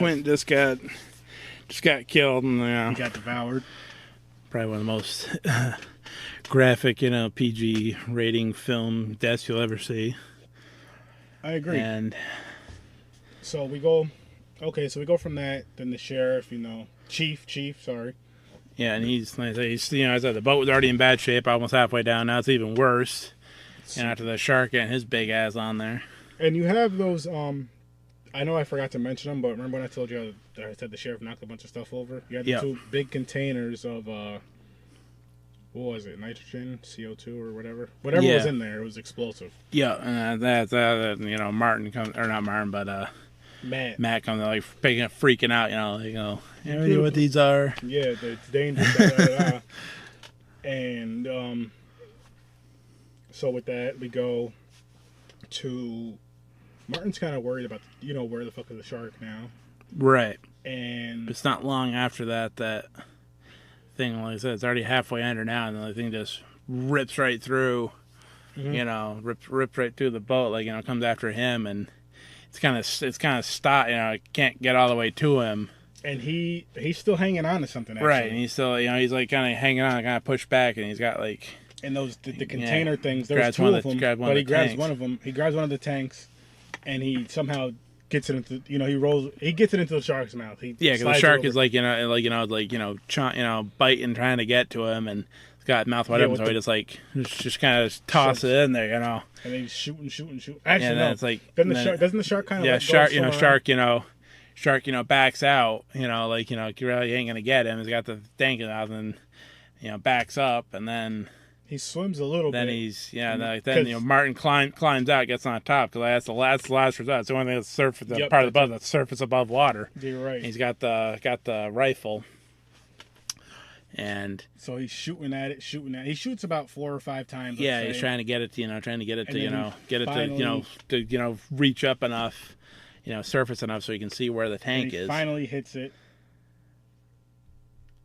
and it blows up. Yep, and it explodes. It's like everywhere, which is cool. Which again, how is this PG with all the? Because when the shark blew up, you seen blood and guts and you see a big explosion, but it's like there's some red in there, and then it's like, and you seen they show what's left of the shark, sinking to the bottom. And Martin is happy as fuck, obviously. Oh yeah, he should be, and he's cheering, haha, yeah, I did it, blah blah blah, and then a couple minutes later. You see Matt come back up to the surface. Yeah, which before that happened, again, it's been a while since I've seen it up till last week. It's like, he's still got the rifle in hand. I can't remember, is Martin is Matt gonna I know he's gonna reappear, but is he gonna pop back up and surprise the hell out of him, or is he just kind of just quietly come back to the surface, and so that way make enough of a noise so he just kind of looks and see what that is, and not see bubble, bubbles, like something's coming to the surface, getting ready to shoot again. Yeah, because you've seen the bubbling, but it just he's kind of coming behind him, and he I think before he even turned around and noticed he's there, he says something to him, so that's why he turns around and I was gonna say, he was kind of calm. He was kind of calm when he seen him coming up, but as you said, that's why. I think I don't think he noticed. He came back up, and he didn't realize that until after Matt says something, to let him know he's made it back. And after that, they get on there's parts of the boat that are all over the place. They kind of just grab on the same one and they kick their feet and they're going towards land, which I don't know how the hell they'll make it back to land. I was going to say, hard as they were. Especially the fact that they weren't successful in getting hold of the Coast Guard. Exactly. I said if he gave them their location before it got smashed to pieces from the captain, then like I said, the boat shows up. That's right, one thing. But you really now. We're excluding the sequels to this, so you really don't know what happens. Obviously they get back to land or whatever. You're thinking that, okay, it's a happy ending, blah, blah, blah. But it's what if they didn't make it? Right. Because they were far out. Oh, yeah. Like I said, it's you probably wouldn't find too many people that would, that are out that far. Especially, within range for you, if you, waved your hand, that they'd see you. With all that shit going on. And that's, you kind of make up your own ending, at the time when the film doesn't have any sequels yet, and doesn't don't know who's who continues on, if anybody does at all. Would it be funny if the sequel, now we know that there's sequels, but would it be funny if the sequel, it was part 2, it just showed them swimming back to shore for 2 hours? For 2 hours, that's all the movie was. Yeah, it's no nothing. Yeah, it's the first open water movie. How they survived. All right. So that's pretty much the movie. That's the end of the movie. We're going to jump into my little segment I like to call Slicing and Dicing with Sir Sturdy. Just going to... Random things. First of all, I'm going to ask you first. I'll answer right after. What would, out of a scale from 1 to 10 sharks, what would you rate this movie? Out of, just shark movies? No. The way... See, now when I do ratings, I don't do ratings compared to other... other movies. Like I listen to other horror podcasts and just people in general, and they'll like rate a movie like a 10, and then they'll rate another movie an 8 because they rated this movie a 10 and they thought it was better. I just rate the movie based on just this movie. You know what I mean? Like what your expectations were for this movie and what you thought of just this movie. Like when I do my movie ratings on this podcast, which this is for everybody to know now, I do it based on like the way I do it is like, say if this is the only movie in the world, in a sense of, you're not comparing it to any other movie. That's what I mean by that. Right. Okay. So what would you rate this movie? How many sharks or shark teeth, shark bites, whatever? No, you know what? How many bigger boats would you rate this movie? Yeah, I would give it. I'd give it a max rating. So I'd give it I'd give it a 10 by far. I mean, when you factor in everything, I mean, you factor in the time frame, you know, the 70s, you know, I said the well acting and the freaking shark itself. I mean, you look at it now, it looks a little dated, but it's still scary. I mean, like I made this comment on somebody's post the other day, you know, talking about like, you know, what's, you know, what, you know, is, I don't know if it was the practical effects versus CGI in general, or for based on like sharks and animals. But as I say, you know, you watch Jaws and you see like the real practical, like the actual prop of Bruce, you see that thing, you're looking under your bed for it. Yeah. Even though sharks can't survive, you know, outside of water. You watch one of these these stupid CGI shark movies, you go swimming in the ocean 10 minutes later without a second thought. He was talking about Sharknado. Okay, but now almost any, you know, movie, like I said, 47 meters down, the shark looked, you know, was so fake. Yeah. Deep blue sea. Much as I liked the movie. And like I said, the sharks smarter, looked, which was weird. Now, you know, like I said, if these movies are good or not, the sharks look, you know, totally fake. And Jaws, like I said, it was scary as hell. Now, that thing was freak you out when you see it. All these movies so far, you're the first person to give a movie a 10 on this horror podcast, which I know you're going to be on plenty more times. I haven't did a rating in every single episode, but I'm trying to do that. So I'm going to give this movie, let me think about this. I'm going to give it a 9.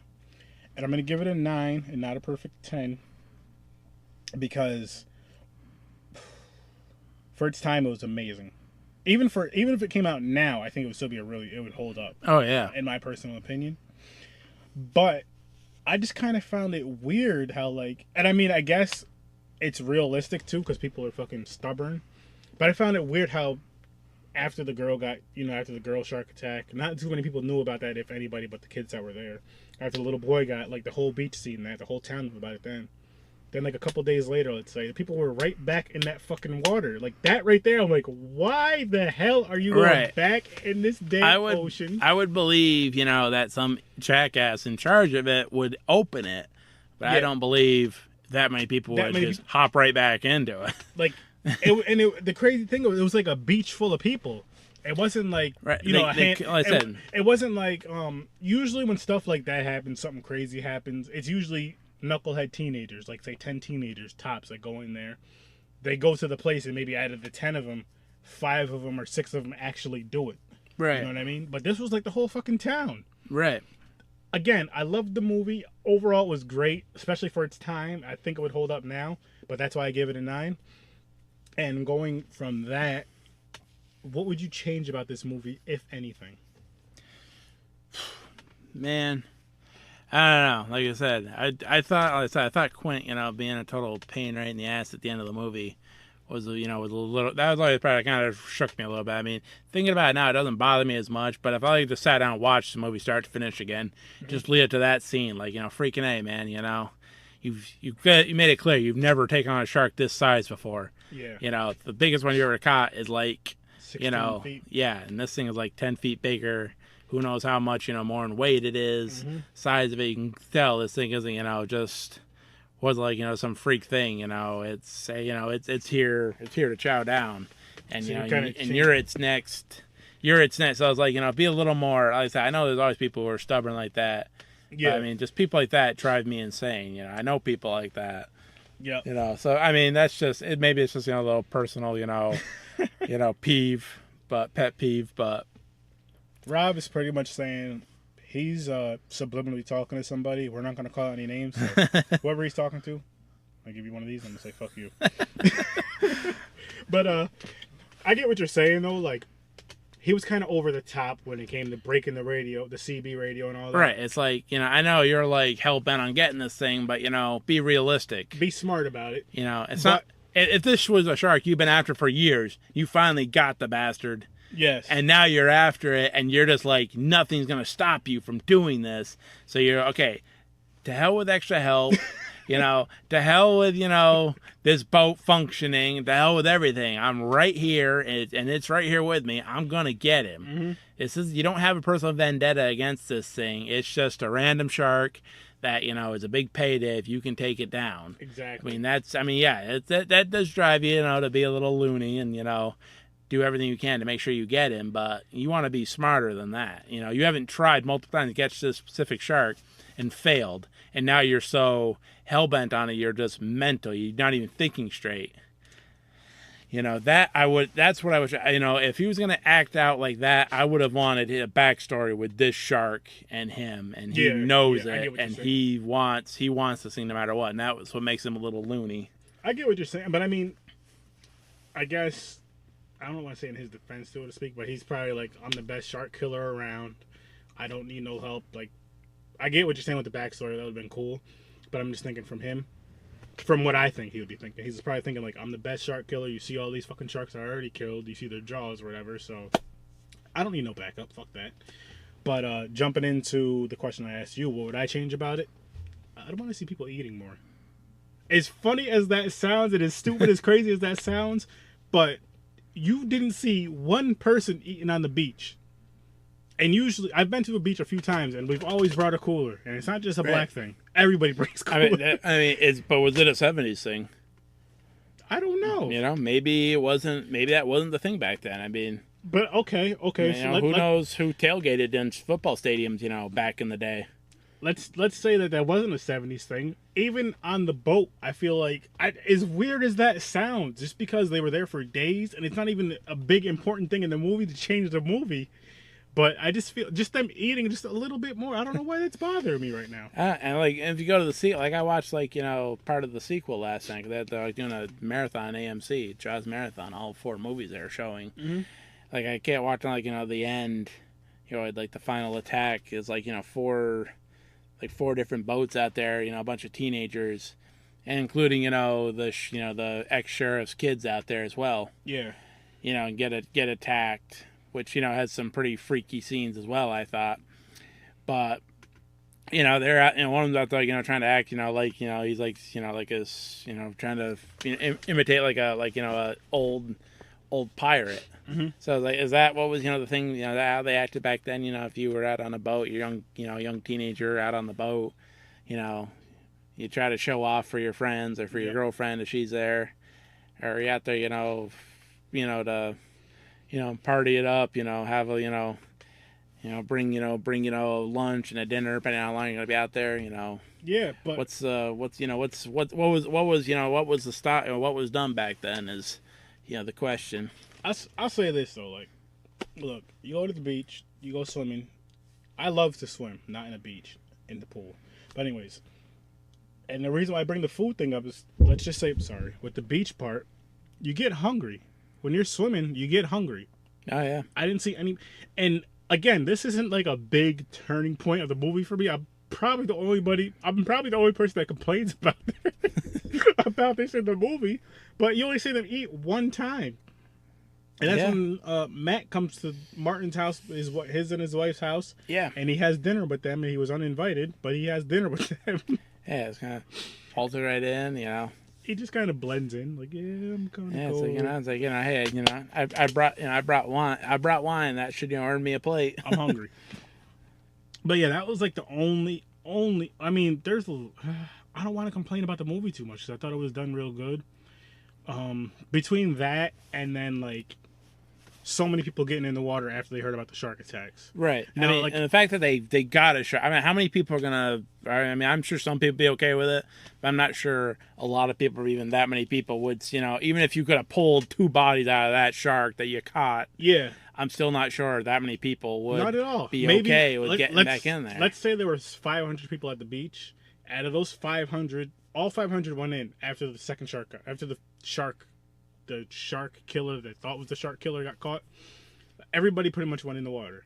Now, out of those, let's say, like I said, 500 people, maybe 100 people would have went in, if that.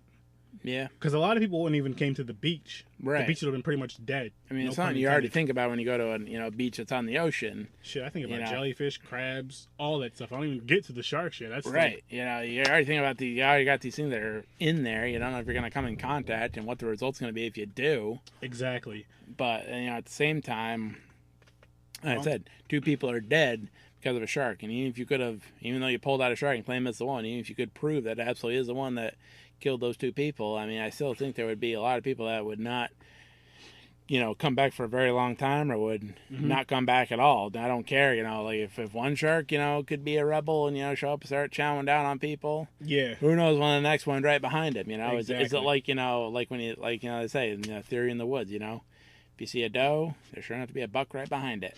And then with Is there one shark here chowing down, another one coming right behind him? with the whole Animal Planet thing, going back to that, I know it's a little bit different, but I know, like, again, remember how the guy was saying, you keep bringing these people here, the shark's gonna have food to eat, pretty much. Right. Now, I know when sharks hunt and they're around, like, certain beaches and stuff where seals are, they'll keep going in there. So it's like if there's people around where these seals are, they're gonna get eaten. Right.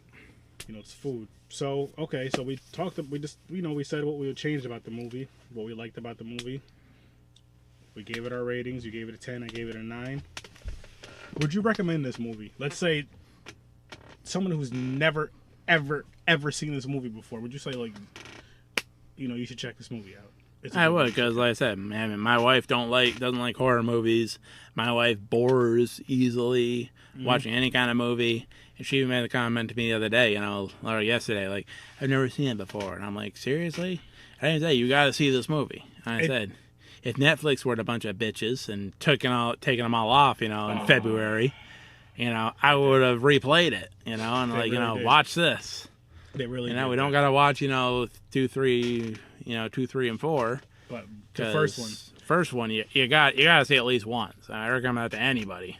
I highly, highly, highly recommend this movie. And Henry, you're my brother. I love you to death. You haven't seen this movie and you call me out on movies. I know it's not your type of thing, but just check it out. Because it's one of those movies where it's like, you put it on your checklist of horror Yeah, movies it's that like you've seen. Now, you got to see it, whether you're a horror buff or not. It's a movie you just got to see. And like, I know there's plenty. There's hundreds, probably thousands of horror movies I need to see. As a horror fan, as a big horror fan that I am, and my wife and Henry call me out on this all the time, and I'm sure you'll start doing it too.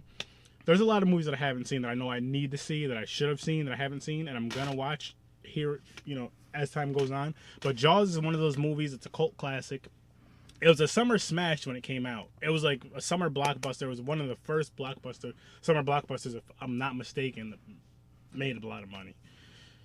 I don't even feel like looking up the facts, but Yeah, I mean, if you want to, like I said, if you were charging tickets type of money today for a movie ticket back then, yeah, I mean, like I said, the number back then I'm sure was really high. But if you, for like dirt cheap tickets back then, oh yeah, compared to take now, prices today, I mean, I'm sure if you compare Jaws back then to it today, I think Jaws has a strong chance of if you really compared apples to apples, how much money per movie ticket to go see it today?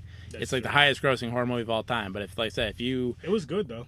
yeah, it was good. I mean, but if you cut the price of it in In in half. half or however little it was back then and Right. compared them, Let's say Jaws $6. it would be real close. Or Jaws might even have Take it. or another could movie that I could see that. was. I mean, Jaws the one that's it's like one of those movies. Yeah, everybody should see it. Horror fan or not.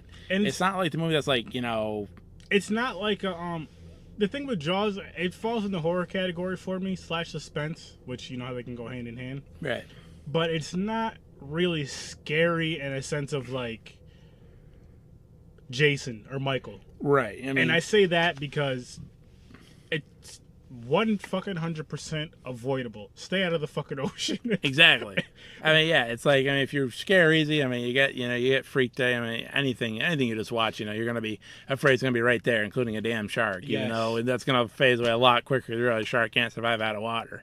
Like it does have its quote unquote jump scares here and there. Like I'll say maybe the one that I can think of that you actually pointed out when the chief was backing up is when he jumped out of the water a little bit, Yep. when they're chumming the water. But other than that, it's not really. You know what I mean? It's not really that big of a movie. That and then the body, in the boat, that yeah, that was pops another out. jump scare. I think that's probably the scariest one of all. The head in the boat. And then I would say, with this movie, just it being like back in the day, especially, I'm sure it scared people from going into the water, Oh yeah. and which is cool. So with that, now we gave it a rating. We said we both highly, highly recommend it. Henry, see it. We said why we rated what we rated it. Do you think this was the best horror animal movie? As far as like something based around an animal. Yeah, I'm trying to think of what other movies are out there, like that. The one that comes to mind is Cujo. That's one that comes to mind. Cujo, yeah. I haven't seen it in a long time. I got to see that again, which I would love. And to are we talking like realistic animals? Because I mean, if you're gonna like any animal at all, like I said, American Werewolf in London is gonna give Jaws a run for its money. American Werewolf in London. Because I know werewolves don't exist, but at the same time, it is still technically an animal. You're right. You got a point there. He has a point there. I like how he said werewolves don't exist, but technically it is an animal. Right. So and none of these movies are true. And that's something that's gonna freak you out. Like even though something doesn't exist, still you watch a movie. Yeah. That was so well done. You're gonna wonder if like something like that's gonna just pop out of nowhere. I can't see right now off the top of my head. I have to say Jaws is number one. That's only because I haven't seen Cujo in years. American Werewolf in London I haven't seen. And I can't think of any other movies, really. Like they had the what the hell is his name? His real name's Jack Nicholson. Yeah. Wolf. Yep. That was a good movie, but it wasn't really scary to me. No, and I don't think it was really trying to be scary. To be like one of those kind of movies. I can't really think of any other horror movies with animals. Thanksgiving wasn't scary at all. It was just pure craziness, but and ridiculous. That's one of those movies that a lot of people haven't seen and probably never heard of. But I highly, that movie, I'm not even gonna tell you what my rating is because I gotta. If my boy James doesn't do this, if he can't get on with me, it's gonna be me and you. Word. I know you're cool with that, and you can find the movie on YouTube. Thanksgiving. But I think Jaws might take the cake for me. Honestly, I think it's so close. I think I might give American Werewolf just a little bit of edge. Okay. Just because I think that movie was, when you see it, I think I own it. I'll have to watch as a whole. Not just so much the werewolf itself, but some of the dream sequences are some of the scariest things you will ever see in your life, for real. So that'll be another movie. It's like, when you want to talk about the actual animal itself, Jaws might have the upper hand, but just as in a whole, I think American Werewolf is going to take it. Okay. Because, as a whole, yeah. The special effects were incredible. Like I said, the transformation was just one of the most incredible things you'll ever see. Even by today's, makeup effects standards, it's just so, how did they do that at all? How did they do that in 1980? I'm gonna have to watch that movie. I said, the acting is good, but some of the, so like I said, some of the act and the talk was much different back then, and the humor was there in American Werewolf, and it was just stellar, and just everything about it. It's this movie I just want to do a whole nother podcast on. So you want to do the podcast on American? I'd be willing to do that because I have that DVR at home. I got it and I said I have it on Netflix. Okay. That's just like, it's just such a great movie. Well, there's like so much about it you can talk about, but yeah, I think that one would just give it just a little edge. So the only question I want to ask you about Jaws is, I know you've seen this picture going. I just went around not too long ago. I hope I've seen it. Is the big drive-in movie screen in tubes in the water? Yes. My question to you is, would you watch Jaws in the water like that? Okay. Now I love that you asked me that question. I was gonna ask you the same exact question. Before I answer that question, can it be a pool? Yeah, I don't see why not. I mean, they usually show in like a lake. I think that's how they're basing the meme off of. I know. But even it could be in a pool. And my answer is gonna be the same no matter what when you ask me. If it's in an in-ground pool and it's a bunch of people, right? Yeah. Now, do I get like snacks and drinks? I don't see why not. I mean, maybe bring your own. I mean, it's definitely an option. That's all. Bring your own raft with like a cooler in it, so you can have beer and all sorts of different. I'll say yes, I would. Munchies. I would, and just because like it would give the movie that much more of a you'd really be scared. Oh yeah. You know what I mean? Like that's why I don't want to do it in a lake or ocean, because I'd probably cry and shit. I wouldn't even do it. Oh yeah. But in a pool, like say it's in a nice in-ground pool or whatever.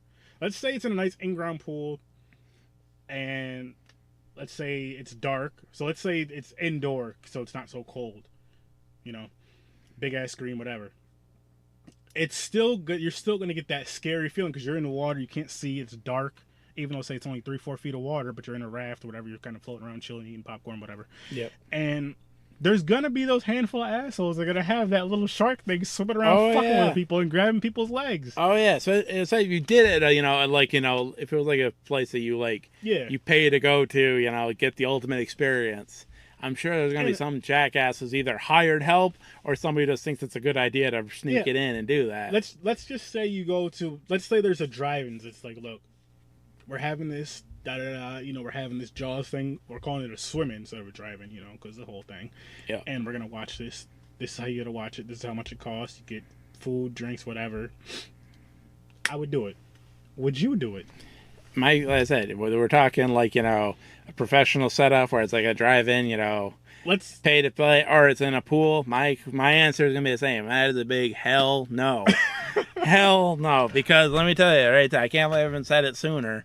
But my biggest fear, the thing that freaks me out the most, I can't even look at freaking pictures of a wide mouth, open, great white shark. Wow. That is a phobia I have. Spiders don't bother me.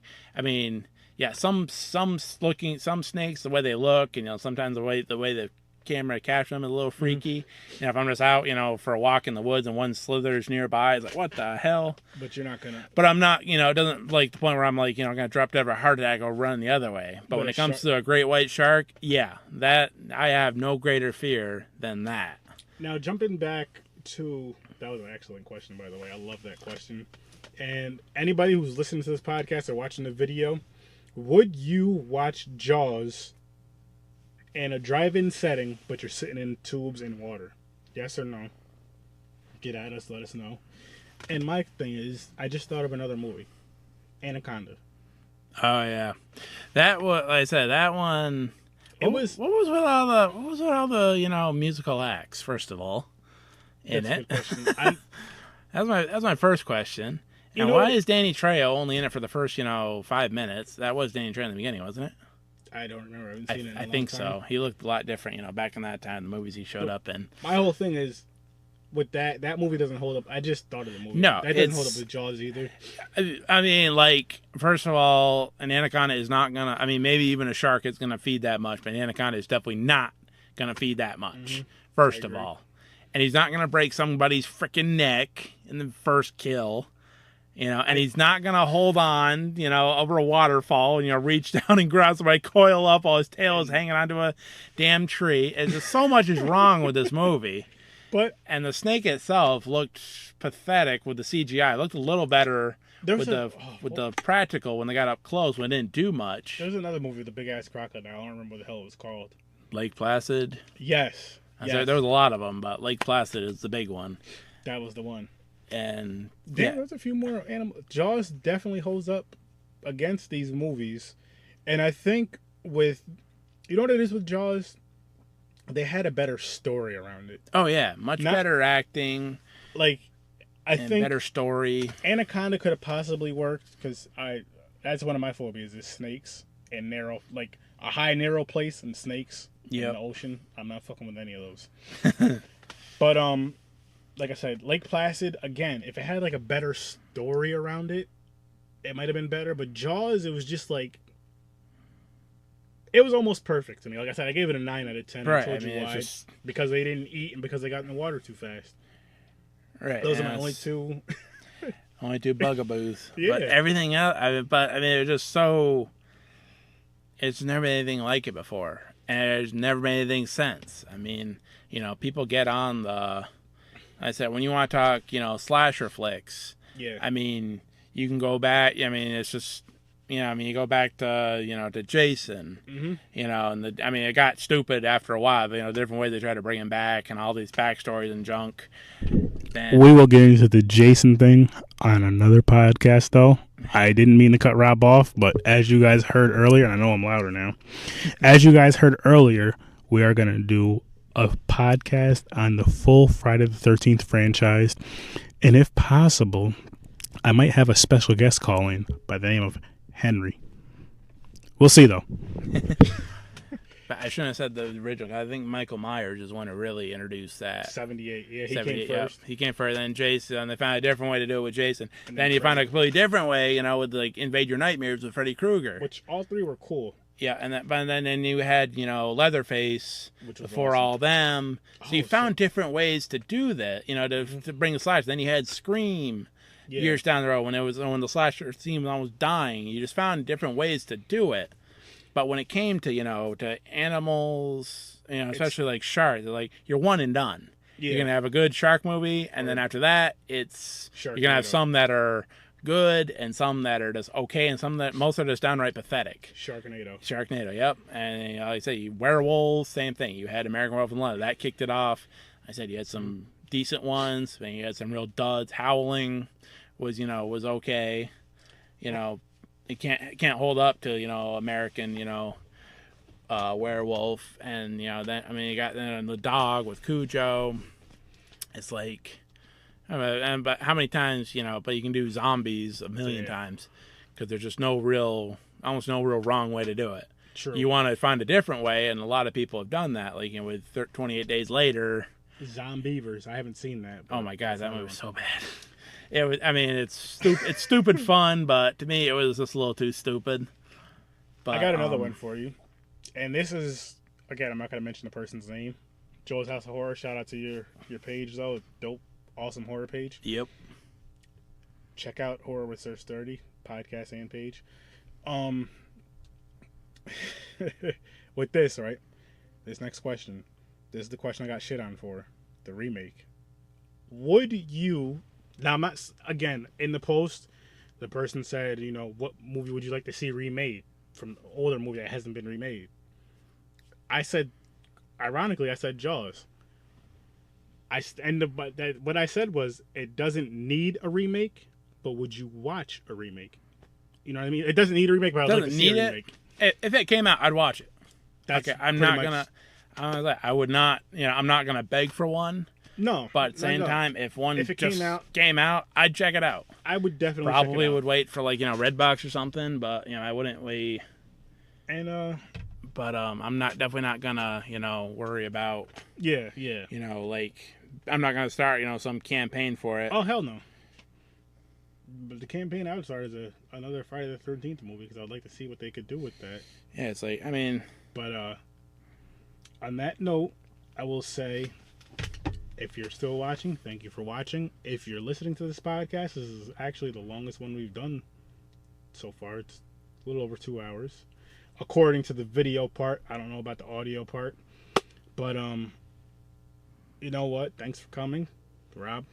Appreciate you being on here again. I know you're gonna be on here. It was a pleasure. A lot more. I know you're gonna be on here more. So before we wrap it up, where the hell did I put this? Oh,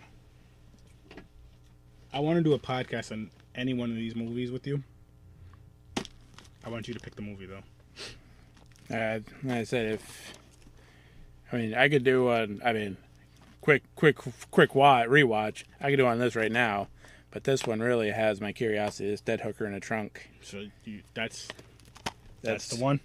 Yeah, I'd say let's do it on this one because it's everybody's talking about this one. You know, and everybody, like I said, that's another nice part about like I said on Joe's House of Horror.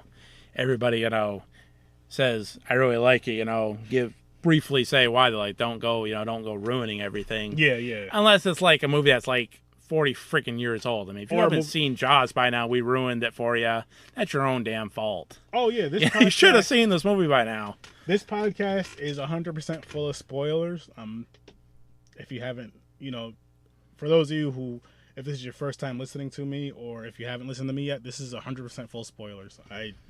I'm not even apologetic about it. Yeah, if we're gonna review a movie that's was based now if it's in the 70s or 80s, pretty much expect the movie's gonna be ruined. Spoilers if you haven't seen it. I'm gonna be honest with you, even 90s. It'll probably be any movie, but seeing as how I don't go to the movies, I know Rob, you have a family, you have a daughter. Yep. You don't go to the movies every weekend seeing a new horror movie. So by the time I see a movie that I do a review on, it'll at least be a month or a couple months old before I review it. Which right, like if we were gonna like I said, if we were gonna do like a review on like the new Leatherface movie, I think we should say right in the beginning, warning, there will be spoilers. If it's something like that's almost brand new like that, I was gonna say we should do that because that was a good movie, and I'm gonna say, listen. Here's a warning for everybody. If you listen to this podcast this long, any horror movie, I know I just said it, any horror movie I do, there will be spoilers. And for those of you watching the movie and those of you listening to this podcast, I guess I could say this.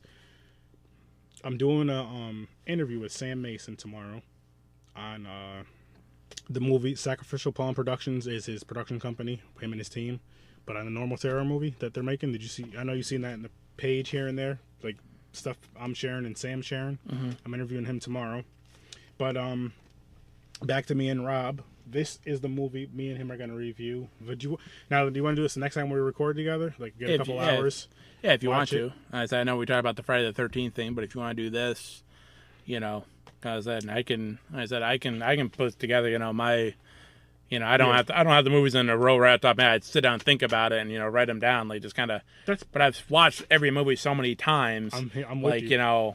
There's some I'm going to be able to put right at the very, least liked the most right off the bat. Oh, yeah. Coming closer down, I'm going to have a hard time trying to piece together, like, which ones, the top. I want to put in, like, my, top three. Mm-hmm.